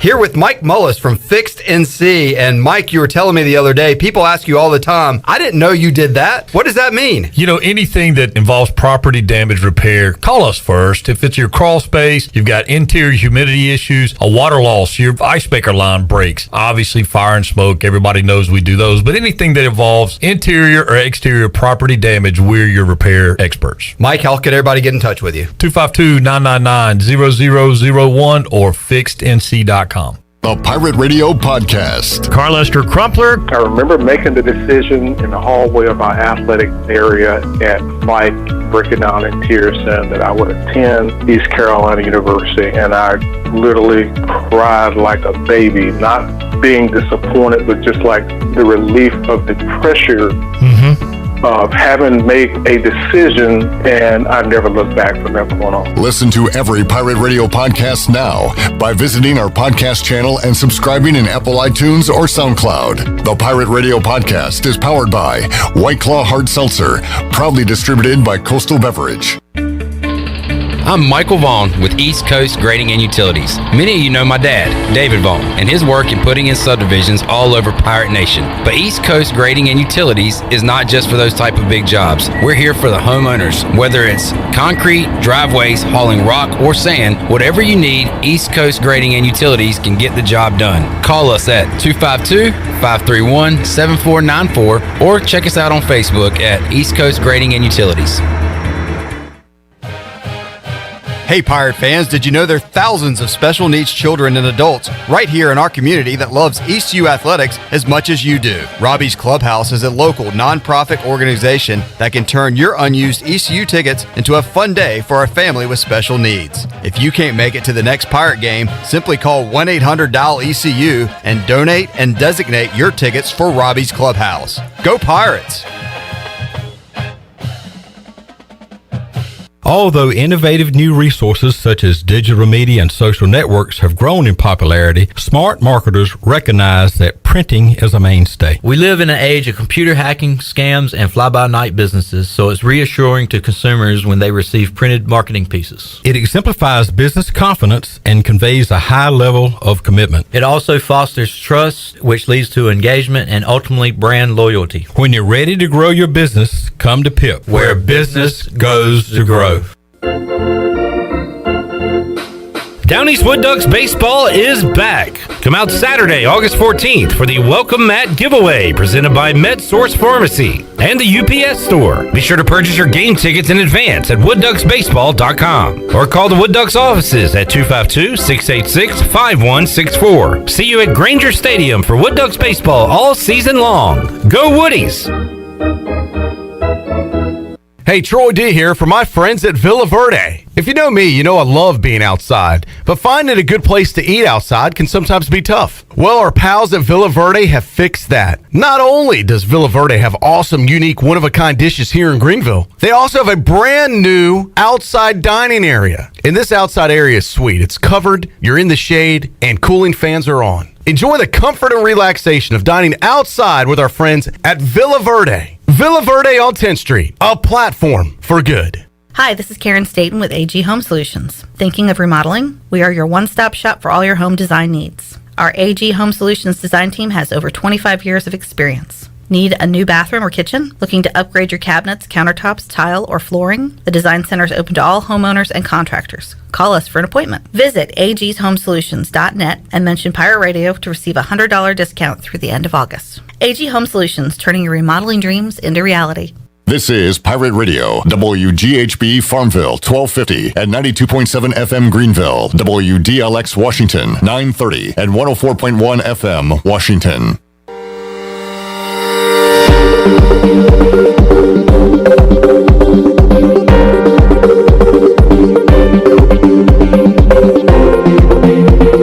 You're listening to Hour 3 of Pirate Radio Live. This hour of PRL is brought to you by Bud Light, reminding Pirate fans to stay in the game and drink responsibly. Bud Light, the official beer of the ECU Pirates, and proudly distributed by Carolina Eagle Distributing since 1989. Now, back to the show. Welcome back. Save lives, be a hero, and make $1,000 your very first month donating plasma at Grifols Biomat USA. It's the easiest way to make extra money. Start now at Biomat USA on 505 South Memorial Drive.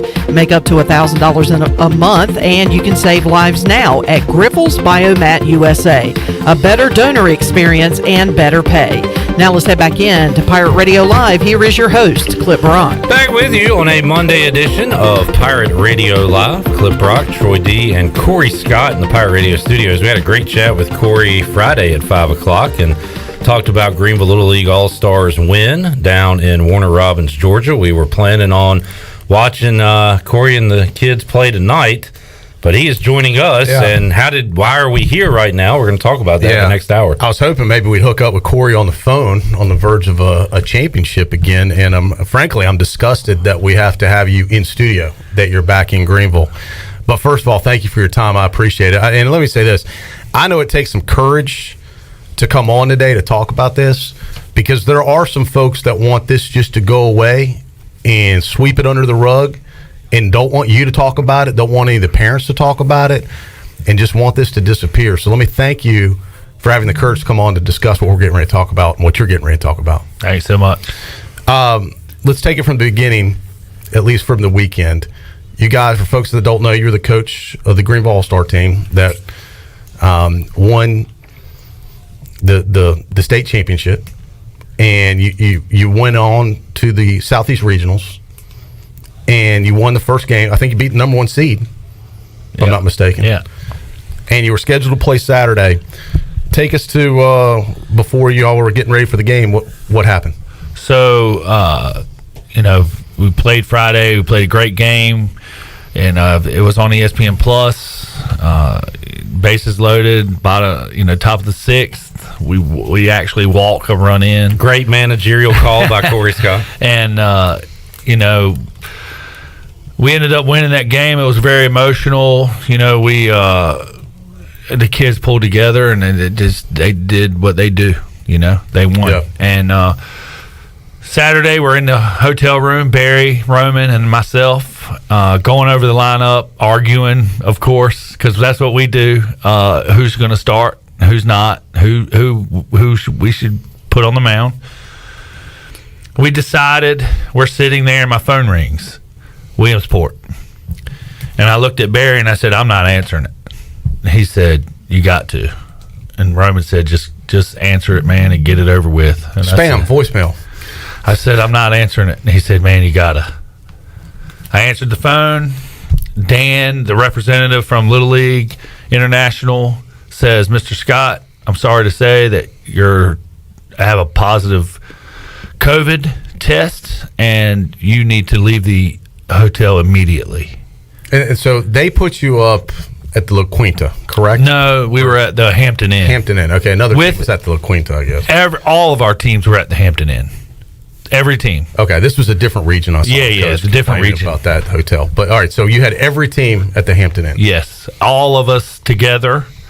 As I look back, the protocol that they have is, you wear your mask, you stay in your pod, you're not allowed to do this and you're not allowed to do that. But we wake up every morning in a hotel with continental breakfast, sharing it with teams. Other people are at the hotel. Oh yeah, there's babies aren't affiliated with babies crying and 2 doors down from our room. Roaming, it still gets. So it's not a true bubble. It's just they have you in one hotel. Right. They're want us to perceive that we're in a bubble. Well, let me go back a little bit further. You played the whole season. You won the city championship. Was there any testing done this season? Never. So not one kid was tested during the season. You went on to win the state championship in the official tournament. Was any testing done in the state championship? No. So you get to the Southeast Regional, and they're testing you guys like every other day, like bonkers. Every other day. So, and now this is a what is it? It's called a saliva spit test. What is the test they're doing? Because I've talked to some doctors about this that are involved in COVID testing, and they said this is the least reliable of the tests. So it's a spit test, which, I've taken several tests. I've gotten my vaccination, and never have I ever done a spit test before. Mm-hmm. They have us all doing a spit test where you spit in a vial, and the man is handing it with no gloves. Mm-hmm. He's got a mask on, but we actually sat in the lobby when we got to the hotel. All of our stuff, because we chartered the bus thanks to donors in Greenville, so we got to charter a bus. We put all the stuff off the bus into the lobby with another team as they sat in the room that we went into to do this testing. Before they were even out, they were asking us to come in. The other team, they don't, if they say they've got us in this bubble, we're not allowed to do anything, but here we are. They didn't wipe any chairs down. They didn't wipe any table. They got a guy handing you a vial with no gloves on. And I don't want it to make it seem like Little League is the devil, but my perception has really changed. I've coached this league for 11 years. I've loved and hugged, and from January to August, this Little League is part of my life, and my son is 12 years old this year, and we finally fought for all this dream, and they're asking us to be in this bubble, but they're really not putting us in a bubble. Right. I got a family that has a baby crying. It's kind of, they say one thing with their paper policies, but the reality is they don't live up to it. Let's get back to the test. So you get a call, you guys have tested positive. I would think, all right, well, if it's only one case, worst case scenario, you isolate that kid and the team goes on and plays. Yeah. But what y'all found out was he did not have COVID. We retested the kid multiple times. 3 times. And it came back as a false positive, which that does happen often with these tests. The problem is Little League has no procedure and no format for a retest. No. They just they'll take a false positive. That's it. You're done. And now this has affected not only Greenville, North Carolina, but I understand Tulsa, Oklahoma's they had a false positive with a coach who's a medical doctor. Yeah, he's a surgeon. This happened to a team in Texas, and I believe Mississippi and Alaska. Is that right? That's correct. These are false positives, but they have kicked these teams out of the tournament at almost the highest level. Yeah. So when I got the call, immediately, of course, the crier that I am, I started to cry to the guy. I said, look, let me just take this kid to a facility and get another test. Let's be sure. Right, sure. Before I have to tell these kids that I love like my own that they have to go home. Sounds reasonable. Why wouldn't they want that? He said, no, you immediately have to get out of the hotel. And I had to bring those kids into my room and tell them that they had to go home because of COVID. And so that Little League officials don't have the guts to do it themselves. Well, they want you to do it, I guess. Troy, Clip, I tell you, it's the worst thing that I've ever had to do was to look those boys in the face and have them cry with us in that room. So I called him back, Dan. And I said, Dan, just do me a favor. Don't ever call another coach and make him do this. If you want this done, you do it. You walk yourself into that hotel room and you tell those kids, because I don't ever want a coach to have to feel what I felt, and Barry and Roman what we felt. It was horrible. I think the problem is twofold. One, their policy is garbage, that there's no way to retest when things like this happen, when it's a false positive, that there was no way to fix a wrong, so to speak. Number two, then the way they handle it and literally throw you guys out on the streets. Yeah. They immediately kicked you guys out of the hotel. The parents weren't there. They am I wrong about that? They literally threw you guys out of the hotel onto the streets. We had to call our parents who were staying at the Marriott 2 miles down the road, and they sat outside and waited for us to come down. They could not come into the hotel room. And I told all the kids that we have to pack up immediately and leave. And I go to their rooms, all crying, all just don't understand what's going on. They're 12-year-old kids. And we had to get in the elevator, go downstairs to our parents. And it was like, it's as close to the feeling of a death in our family. And that's what we are. These kids are family. You know? And let's be honest, Cory, you guys had an amazing team. And the dream to go to Williamsport is any kid that plays Little League baseball. That's the ultimate goal. That's the dream. You guys haven't lost a team. You haven't lost a game in the tournament, and a lot of these kids hadn't lost a game in their career in postseason. Correct?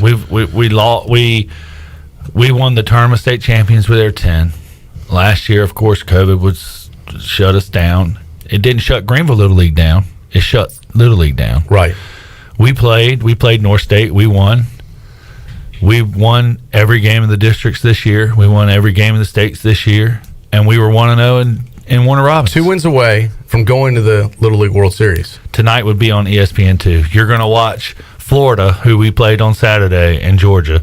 And the bad part, the thing that hurts the most is I'm not just saying this because it's our team and my kids. We're the best team there.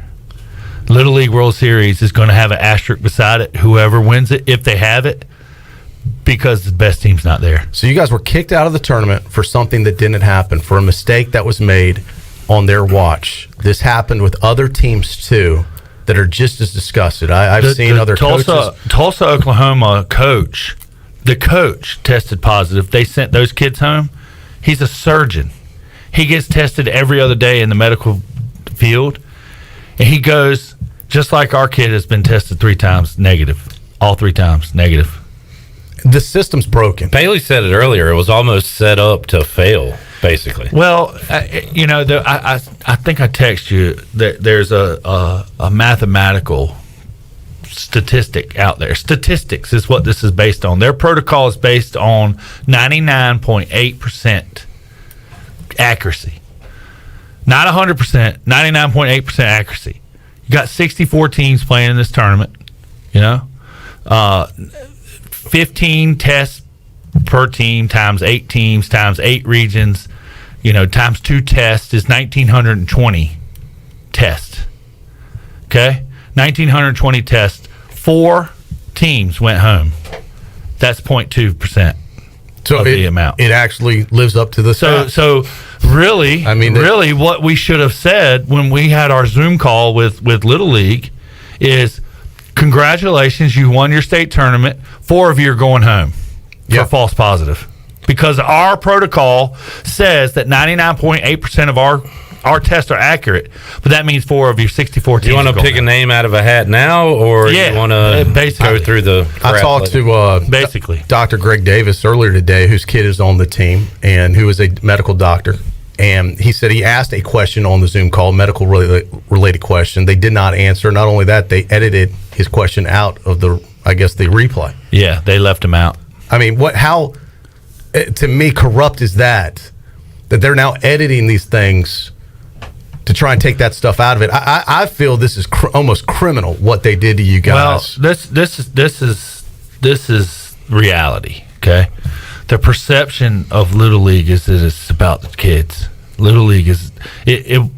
I told you this earlier. It's honestly the last thing on earth that I thought was pure. You know, I mean, there's a lot of things in this world, and Little League is supposed to be about the kids.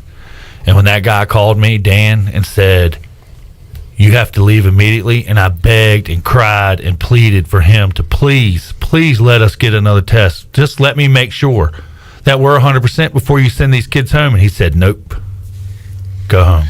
Now, I will say this. I think you and the coaches here in Greenville and the volunteers, their intentions are pure, and it is about the kids here. I feel at the corporate level, at the Little League International level, I do think it's almost corrupt. It's disgusting to me. And I don't have a kid on the team, and the more I've learned about this, the more sickened I am by this. And I am friends with you guys, and I have a lot of friends and families on the team. And I've taken it personal, just as anyone that's from Greenville would have taken this personal, that they did this to us. What legal recourse? Because I feel you have recourse in this. We've talked about this. I want people to know that a lot of folks, as I said, there are some folks that just hope this goes away, involved with the Little League folks might just go, oh, don't say anything, Cory, don't make us look bad. But you're, kind of pulling the curtain back a little bit to see what really has gone on here. What legal recourse do you feel this team and other teams have that have been wronged in this situation? Of course, we can file a lawsuit.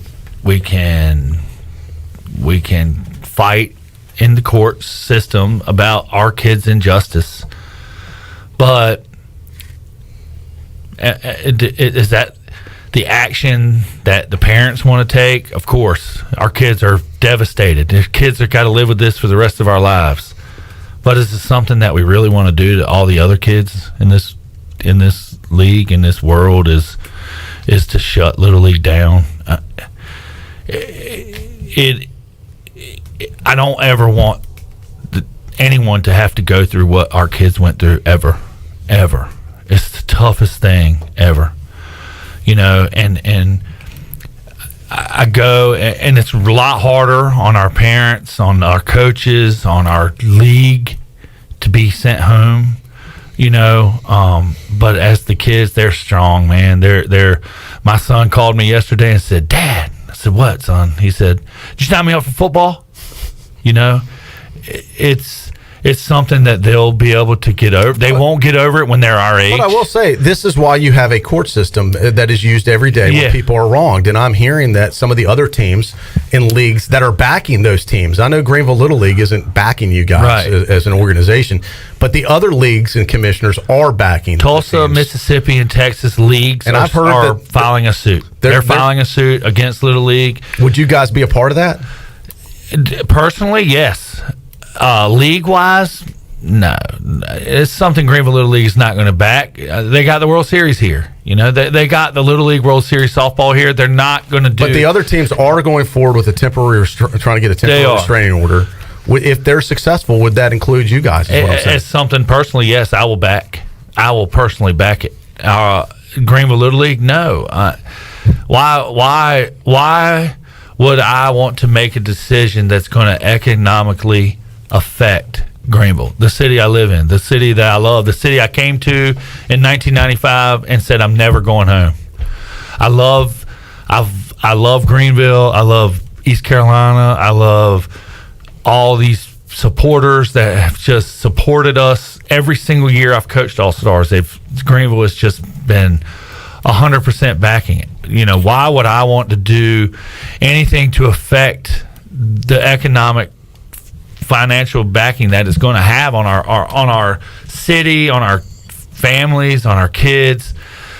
Will I personally? Yes. I'm disgusted with the actions, that the way they handled it, the way they're still handling it. I don't know if I told you, we have a book that we had to turn into Warner Robins that has birth certificates and phone bills and stuff, to accredit the kids that are there. And when I called, they emailed me and said they were going to mail it to us. And I said, why? My assistant coach, can he just come by and pick it up? And he emailed me back and said, yeah, it's going to be at the gate. We'll leave it at the gate for you. Like we're criminals. Like we've done something wrong, And no one has called the kid. No one has called me. No one has called our coaches. No one has called our families to say, hey, we're so sorry. What happened to you? No one, they don't care. They do not care about us. They're moving on to Florida and you Georgia. feel all they care about is putting on a product for ESPN? Yeah, that's all that matters? That's all that matters. As long as the they have product, some teams that can play. The product that they give to ESPN to pay their money, it has nothing to do with our children. And it has nothing to do with who the best team is? No, because the best team's in Greenville right now, I can promise you. I do want to talk about this lawsuit because time is of the essence. If this goes forward with the Tulsa, Oklahoma team, how quickly can they get a temporary restraining order filed and judged on? We have an attorney here in Greenville that's been discussing, had an actual conference call with them yesterday, with Tulsa, with Texas and Mississippi and Pennsylvania. So they're filing an injunction this week. This week is going to be filed against Little League, and as it should be, and Little League should have had the bad thing. Here's the bad thing. They sent us an email. Congratulations, you won your state tournament. We can't wait to see you at Southeast Regional. Testing protocols, mitigation, all of that is on. It's written on there. If you have 9, you can play. Well, they didn't give us that option. Right. Once again, I said, worst case scenario, even if this kid, it was a false positive, but if it wasn't, isolate the kid, let the team go on. You tell me, Troy. Why wasn't that protocol followed? You tell me. They talk about contact tracing. They talk about all of this protocol type stuff. And then how are we going to have one kid? That kid's been jumping. They call him the monkey. He's been jumping from bed to bed. He's in everyone's room. He's the life of our party. He was in the celebration on TV on Friday, I'm sure. Yeah. But it sounds like they violate their own rules. They don't. Little League International does not follow their own policies. No, they don't. That's why I think if any judge looked at this and understood the facts of the case, they'd immediately rule in your team and all the other teams' favor, especially the ones that have been false positive like this. If there's any dignity to a person that's going to have a child, these children, in their best interest, then everything would have been different in Warner Robins. Why are you going to sit all 8 teams? I'll tell you, we were in room. I was in room 319. The kids were beside me. Were 321, 317. Right beside me was Virginia. 313 was our kids. 314 was our kids. 316, 318, 317 is Virginia. 312 Virginia. We're all in the same hotel. I mean, if you're going to tell us to be in a bubble, put us in one. Yeah. Don't tell us you're going to put us in a bubble, make it perception that or perceived by everyone that we're in this bubble and we're sharing forks and knives and tongs at breakfast. Yeah. We're flipping the same waffle maker over. We're sharing the room with other. We ate with every single team. I except for Alabama. We didn't eat with Alabama. I wish the Greenville Little League would have your guys back. I understand the politics of it, the bad timing of it with the softball World Series, which is the same organization, by the way. It's the same organization that's hosting. They screw Greenville over in one aspect, and then they're like, oh, well, we love Greenville over here for the softball aspect. It is kind of, in a sick way, ironic. So I understand a lot of those folks might be caught in the middle, but I'm not, and we're not, and I think the community isn't, and that's what people need to get behind you guys, because I do think this case has legitimate teeth to it.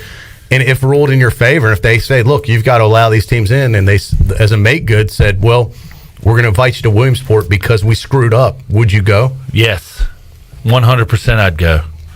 I know in my heart, and these kids and these families, I know that we're the best team in this country, not in the Southeast. I know we are. And, you know, I'm sorry. I'm sorry. I'm going to go ahead and say it right now. I am sorry, Greenville Little League, that this has happened. But the one thing that hurts the most is Coach Cory can't fix this. Coach Cory can't fix this for these kids, man. And I'm supposed to. That's what I've done for them since they were 6. I fixed it. I fought for them. They fight for me. They fight for us. They fought for this community. They fought for this league. Coach Cory can't fix this. I've had folks ask me, is there more to this than just a bad decision? And I don't want to get all into politics and stuff, but is there something going on that's rotten at the core with this Little League International group, that there's more to the story that we don't even know? You know, I don't want to think so, because I want to think that Little League is pure and Little League is for these kids. But no one from Little League has reached out to us. No one. They don't care about this kid that's got COVID. They don't care about this coach from Tulsa that's got COVID. They don't care about the coach from Mississippi that got COVID. They don't have COVID, by the way. They don't. Because it's a false positive. All of those teams that have been sent home are testing negative. All because of some spit test that we have to take that no one in America does besides Little League. Why did they choose a spit test? If you go to CVS or you go to Walgreens and buy an at-home test, it's a swab. It's not a spit. I just don't understand it. I don't get it, and I don't agree with it. And I just know that they have sent teams home. These kids, these 12-year-old kids that have dreamed and fought and worked hard to get where we are, they sent us home. Let's take a break. We'll come back. And I do want to open, if you'd like to chime in, we can open up the phone lines at 317-1250. If you'd like to talk to Coach Cory, or if you have a question, we'll take your calls and comments on this for the remainder of the show too. But big story, sad story, unfortunately. This was not the ending we had in store. In fact, we were all planning to how we were going to cover Williamsport out, especially after the dramatic win Friday, and just 2 wins away from the return trip to Williamsport. And maybe with the right lawyers and the right judicial case, as things are still in play, we should say, with other teams, that hopefully Greenville could fall under that umbrella. Because these other teams are fighting, and they're mad as hell too, because they've been wronged. Maybe it's not over yet. You know, I just wish they would have learned something from NC State and those guys. You know, something would have been different. And the thing, Troy, that kills me is if it's about the kids, give us every chance to stay. Give us every chance to play. They didn't. And follow your own rules and protocols and fix the ones that are broken. Take a time out, 317-1250 if you'd like to chime in with us. And we got a giveaway as well. Let's save that. We'll save that for the end of next segment. We'll make you a winner here on a Monday edition of Pirate Radio Live. We're back after this.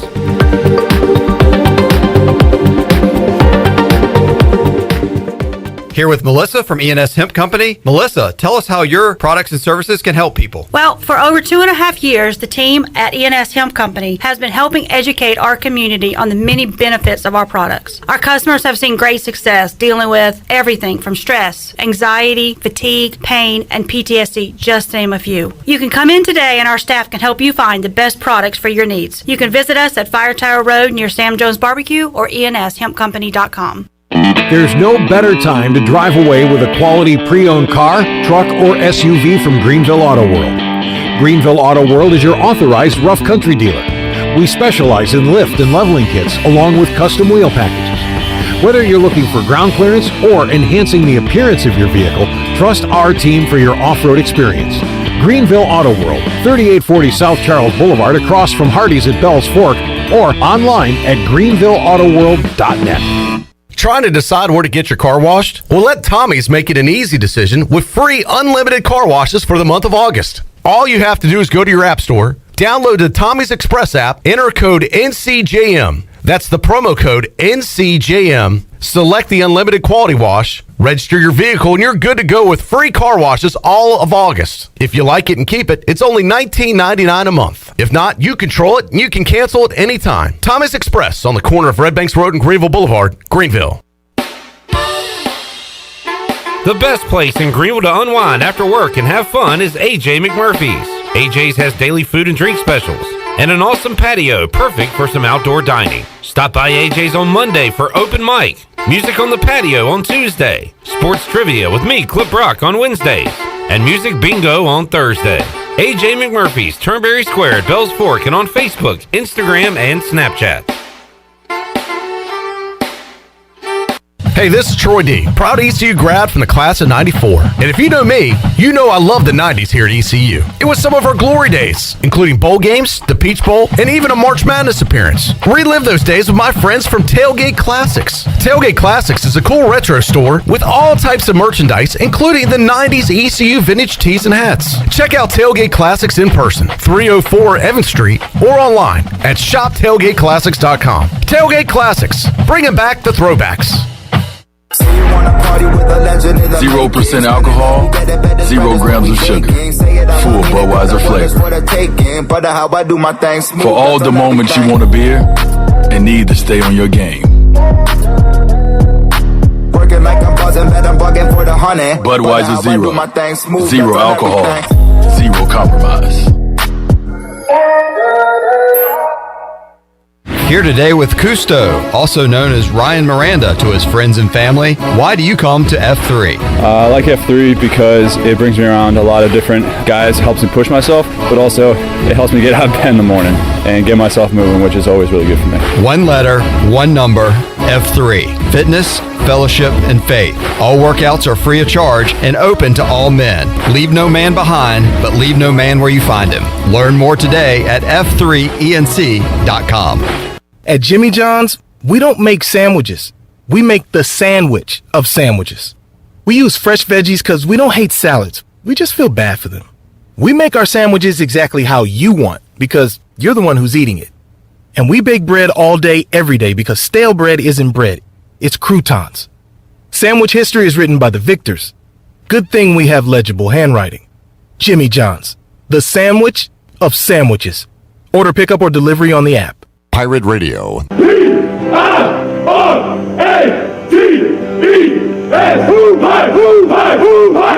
voice of the Pirate Nation. 1, 2, 3,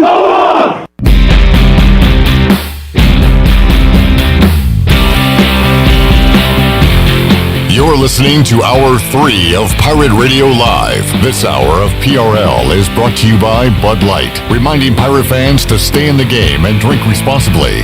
Bud Light, the official beer of the ECU Pirates, and proudly distributed by Carolina Eagle Distributing since 1989. Now, back to the show.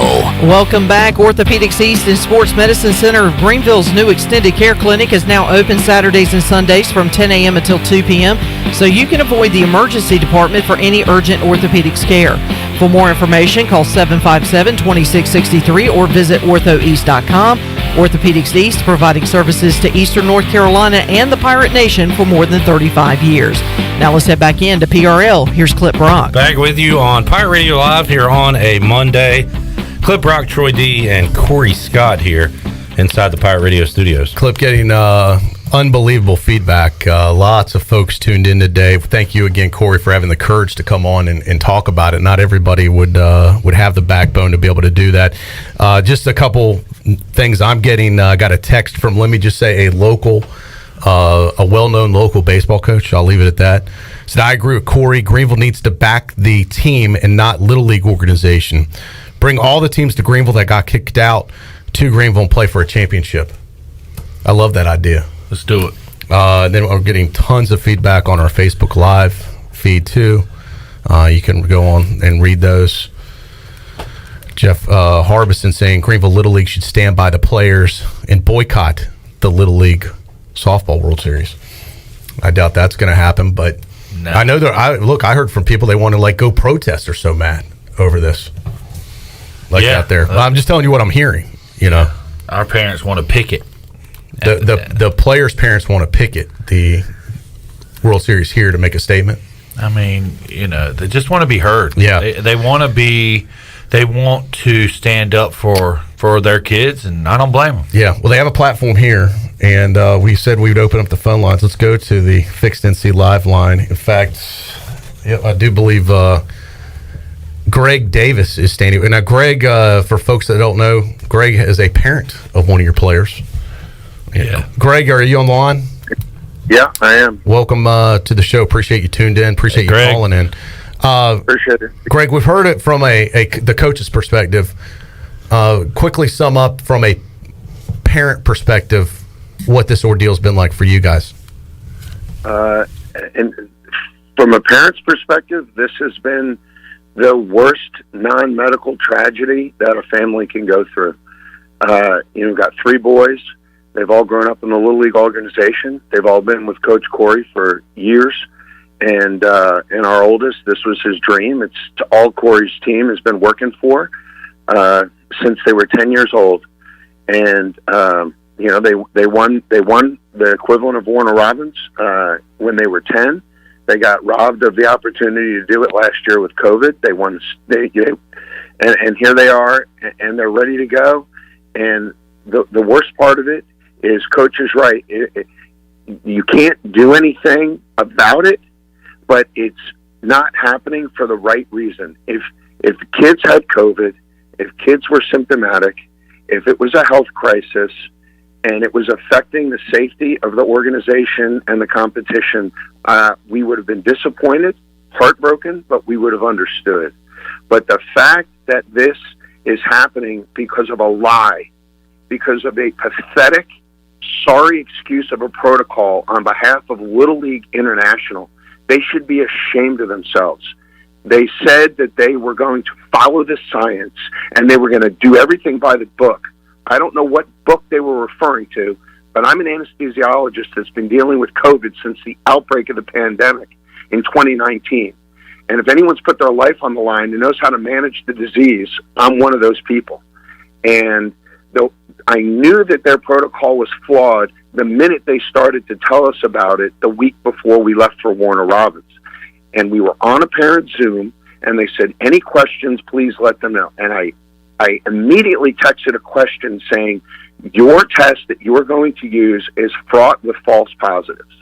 You are using an inferior testing mechanism, given the fact that children generally have a low transmissibility of the disease, are generally asymptomatic, don't usually contract it, don't give it to adults, and you're using a test that is one of the worst tests you can use. What is your protocol in the event that a player tests false positive? What will you do to ensure that you are truly telling people that have the disease, they truly have the disease? Not only did they not answer my question on the parent Zoom, they blocked my question from being shown on the Zoom page. So no other parent could see that a physician was asking the question. They glossed over it, and then that's exactly what happened. They nailed one of our players with a fake test. They didn't give us the opportunity to retest. They didn't allow our retested results to be accepted, even though those were from the more reliable test. The child's asymptomatic. We potted. Everything they set up was a lie. They had random strangers from other parts of the country in that hotel, but vaccinated parents of the players were not allowed to see their children. We had to wave at them from the baseball stadium bleachers. So I can tell you, when you watch your stoic 12-year-old son who's never cried a day in his life, bawling himself to sleep, and you can't console him because he was robbed of his opportunity to show the world what he and his team were capable of, it makes Cory, I understand he might be in an awkward position with Greenville Little League. I don't know Greenville Little League anything.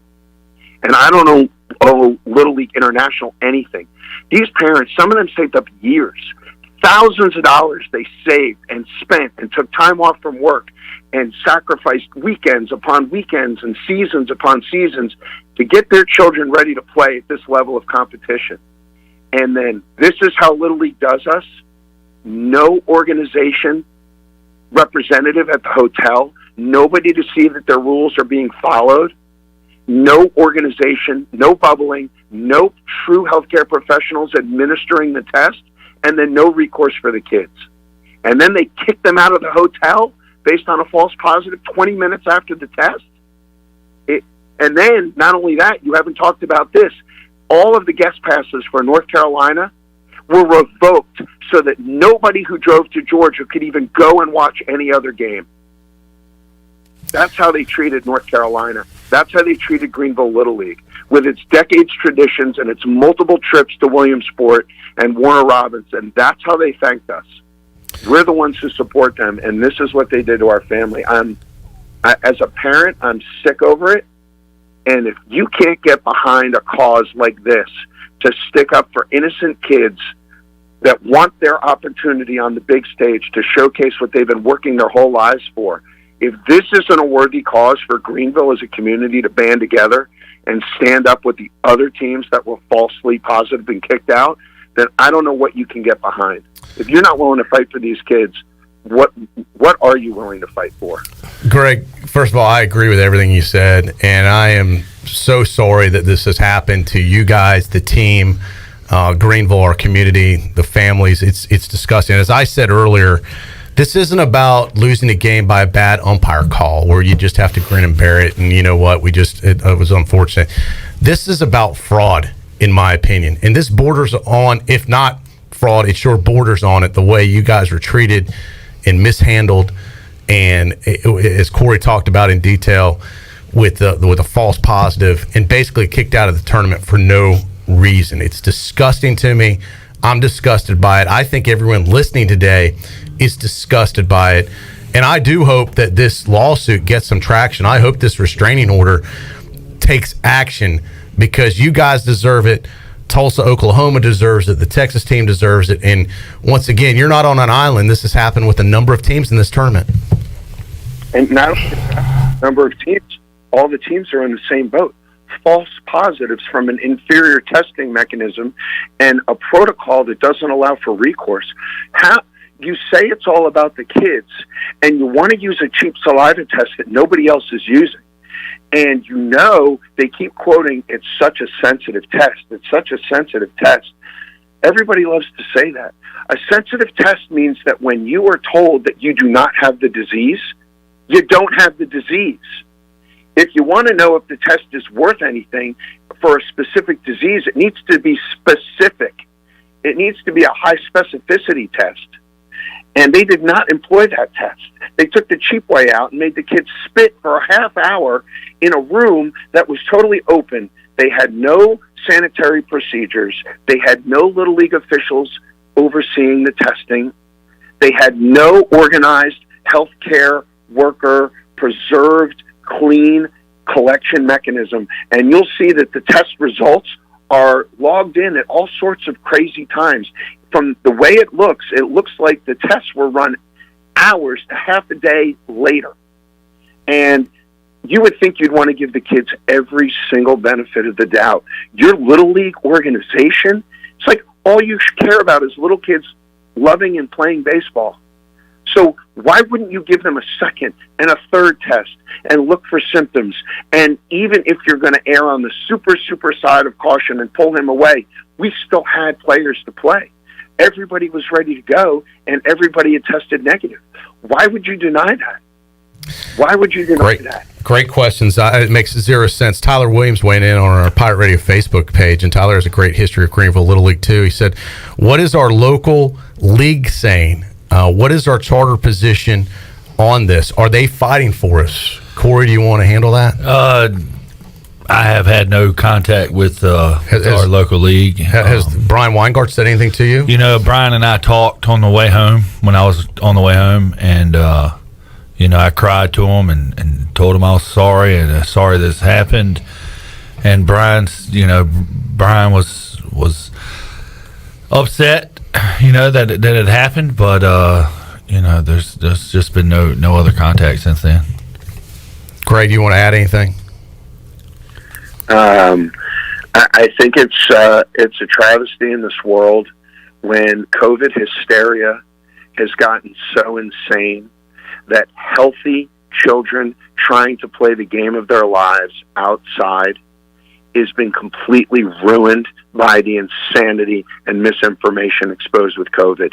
Everybody knows, it's been shown now for a year and a half, kids generally don't get COVID. When they get it, their viral loads are low, their transmissibility rates are low, their infection rates to other people are low, and we are playing a game outside. All of the kids were asymptomatic. They owed it to the kids. They didn't follow their own rules. They said that they will take every precaution to ensure that a positive test is truly positive and that every effort is made to accommodate the player and the team in the event of a positive test. They did none of that. There wasn't a single representative at that hotel. They never had the decency to tell it to our face. And not only did they not, they kicked the kids out of the hotel 5 minutes after the fake test. And then they revoked all of the passes of everybody who had driven down there to watch the tournament. If that doesn't,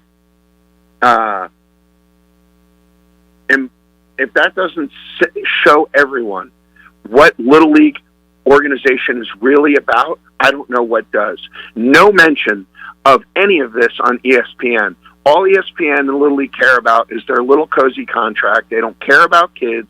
They don't care about having the best kids, the correct teams there. They only care about putting a product on TV that they can put some commercials with and showcase that they're wholesome and family-oriented. They are not. They have destroyed the effort, the dreams, and all of the hard work and hopes and aspirations of 12-year-olds all over the country, all of whom were totally healthy and did nothing to be banned, not one thing.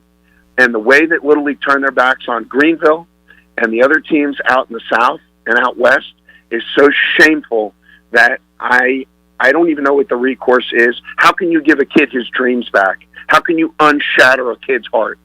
What do you tell them about how unfair this world is and how insane it is that you did everything right and yet you're still banned from living out your lifelong dream? You can't even console a kid like that.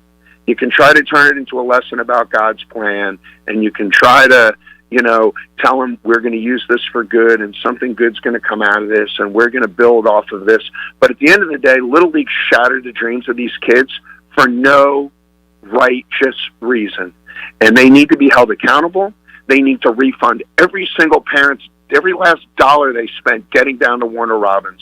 They need to refund every single dollar we paid to Greenville Little League. They need to refund every dollar that was donated in kind from all the wonderful sponsors who supported those little kids all throughout this. And they need to make a public apology on ESPN, and they need to change their policy. Going forward for the next round of kids doesn't help. This is 2 years in a row that COVID and their ignorant policies about what COVID means have destroyed the dreams of small children, and it's a real tragedy. And I'm angry, and I'm going to be part of that lawsuit, and I'm going to help do anything I can to get everybody to know what's been done to these kids and make Little League pay in some fashion for what they've done. Greg, thank you for your call and your information. I think a lot of people share your anger and disgust, and appreciate the information you've provided. Very well said today, for sure. Sandra Thompson weighing in on our Facebook Live feed. I believe, is she the mother of a player? She is. Not to mention the team was tested on Wednesday when they arrived. They were not isolated while waiting for the results, and then played an entire game on Friday without the results being back yet. So essentially, the testing is all for show. Well, Cory, you alluded to that earlier, right? That it's all about appearances, keeping up appearances. Yeah, and once again, I strongly believed and in my heart thought that Little League was the last pure thing left, for the kids, and it's not. Yeah, unfortunately, they've shown their true colors.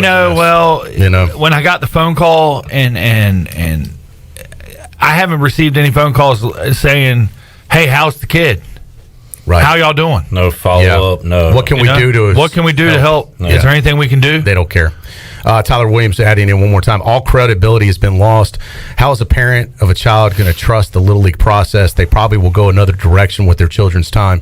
Not a good look for the future of this organization if they are treating kids like this. And I think, as we said, I think it's important for us to let you guys speak, for the truth to be known, and for folks to hear what really went on, because I think there was just bits and pieces. And once you hear the whole story from you, the coach, from players, and from the parents, it really, if as Greg said, if this doesn't make you angry, then you don't have a pulse. Yeah. Or you don't care about kids. All right, so I think Andy's been waiting patiently on online, if he's still hanging on in Greenville. Andy, are you there? All right, Andy, call us back, 317-1250. We'll try and get you on.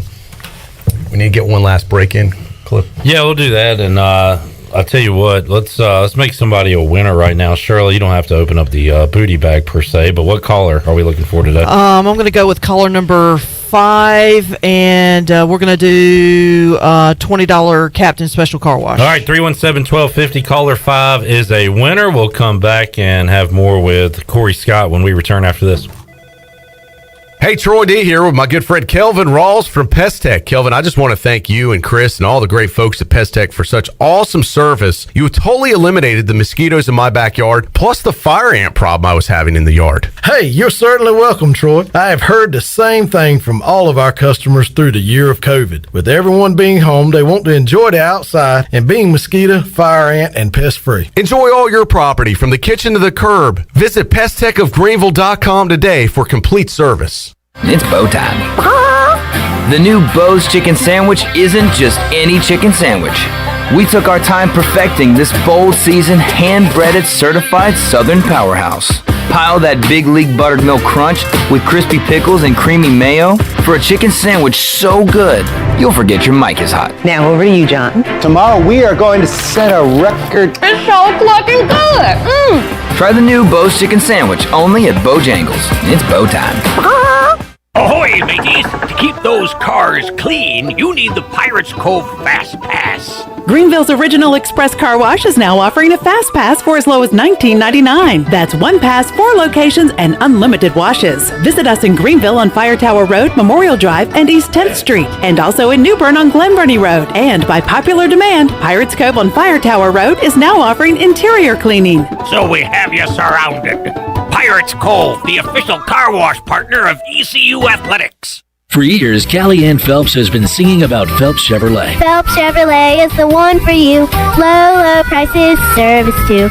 See the big dealer right away. Carolina's finest, Phelps Chevrolet. And you'll agree with what Skylar Phelps has to say. Nobody beats Phelps Chevrolet's prices.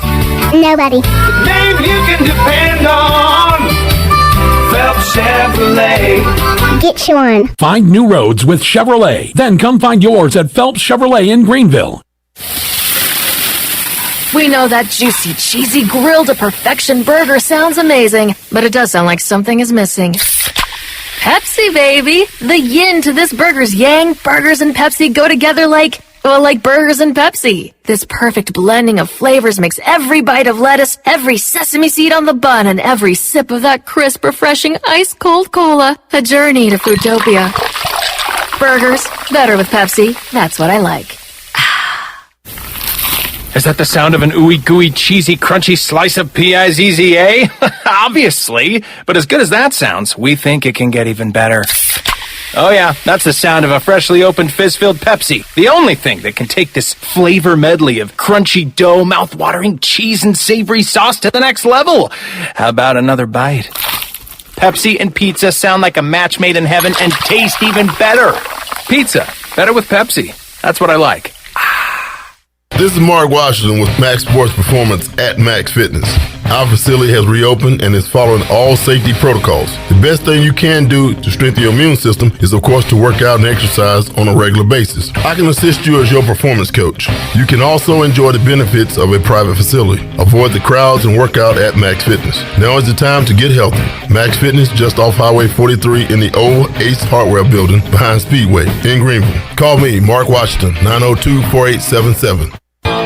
UBE and PirateWear.com are proud to offer the Pirate Nation its largest inventory ever. Brand new Adidas is arriving daily, along with Under Armour, Columbia, and Russell Athletic. UBE is loaded with cargo, and new items are being added daily to PirateWear.com. Be sure to check out our children's store, The Crow's Nest, for all of your young pirates. UBE and PirateWear.com, an ECU tradition for 50 years. Go Pirates!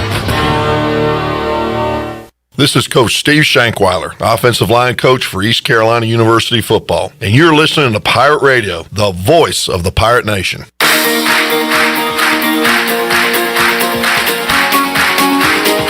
You're listening to Hour 3 of Pirate Radio Live. This hour of PRL is brought to you by Bud Light, reminding Pirate fans to stay in the game and drink responsibly.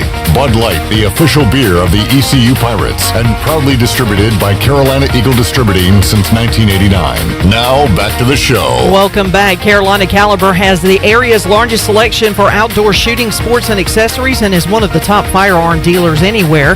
At Carolina Caliber, they have everything you need for hunting, home defense, and personal protection, including a wide variety for ladies and youth. Carolina Caliber will buy, sell, and trade. Carolina Caliber, locally owned and operated since 1960 on Fire Tower Road in Winterville. And congratulations to Jeff Dover of Greenville. Picked up a Captain's Special Car Wash from Pirates Cove Car Wash. Keep your vehicle clean with the Pirates Cove Fast Pass with unlimited washes for only $9.99 for your first month. Pirates Cove Car Wash, the ultimate car wash experience and the official car wash of ECU Athletics with locations on 10th Street, Fire Tower Road, and Memorial Drive. Now let's head back into PRL. Here's Clip Rock. All right, couple minutes left. Clip Rock, Troy D, and Cory Scott here on a Monday edition of Pirate Radio Live. Wow, what a show. Once again, thank you for being here. Appreciate everybody tuned in. And we're not going to let this story go away. I don't think this is a one and done. This is something that folks need to stay involved in because this story is not over as far as I'm concerned. Marion Chris weighing in on our Facebook Live feed. He says, as this tragedy unfolds, be certain Williamsport understands Little League International has wronged the premier Little League program in North Carolina and one of the top Little League programs in the country. We deserve to be treated better. I agree 100% with Marion on that. And I think you've got a lot of folks tuned in right now all over the place, Cory, that are mad as hell. And they want, what can they do? Like, how can, the parents are mad, kids are upset or crushed, the community is mad. What can people do to support this team? Like, I know a lot of folks are asking me, how can we get involved? We want to help this team. What can folks at home listening do? First off, I want everyone to be able to support these kids. They've had a tough go. It's a dream taken from them. So please support these children and these boys. This is special kids, special team. Just don't let them. They need to just continue to grow and to heal. Webb Tyndall and I talked today, and we cried on the phone and prayed and just help these kids just realize that they can just continue to go forward. You heard Greg Davis earlier saying he was going to try and be a part of that lawsuit, represent the team. that's going forward by, in case you missed it earlier, other teams that are getting ready to sue Little League International and file a temporary restraining order. If folks want to help out with that, how should they contact Greg? What is the process? How can people help? We have an attorney here in town with Smith and Ward. Maybe we can contact him and see how we can go forward. We're having a Zoom meeting tomorrow night. The parents are, because we're going to publicly talk out. We want to be heard.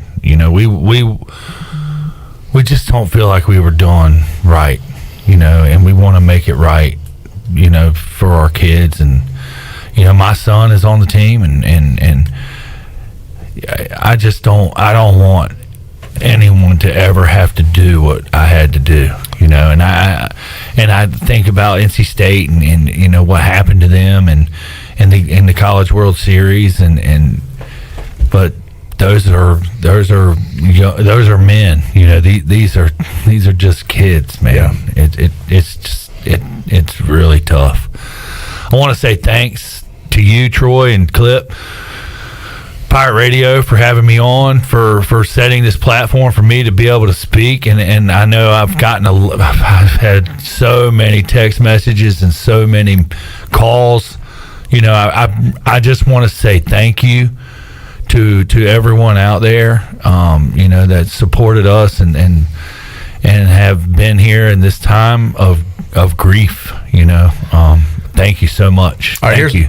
We're glad to have you, and as we said, we're sorry that you have to be here in person. We wish you were still in Warner Robins. We should be. We would be. Here's what I'm going to do. I'm going to reach out to Little League International. I think they need to be held accountable. I'm going to start asking questions from them. I want them to come on. Good luck. And I'm going to if they refuse to come on, then we'll talk about that, and we'll talk about how fans they won't answer my calls or return my emails right now. We'll publicize that information and how people could get involved if they want to get answers from their corporate office, which I think has completely wronged you guys, and it's shameful what they've done. And as I said, I don't think this thing is over, and I hope this lawsuit does move forward. And this is why you have a court system, and hopefully they can take a look at this and act quickly. Yeah, well, they're filing an injunction this week, and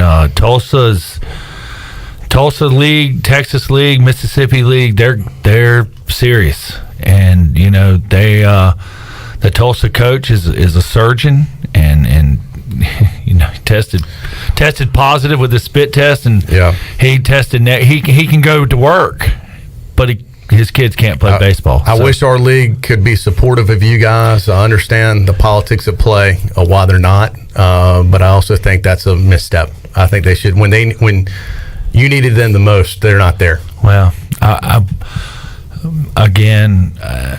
loved this league. I've loved Greenville Little League, since I've been in it, and I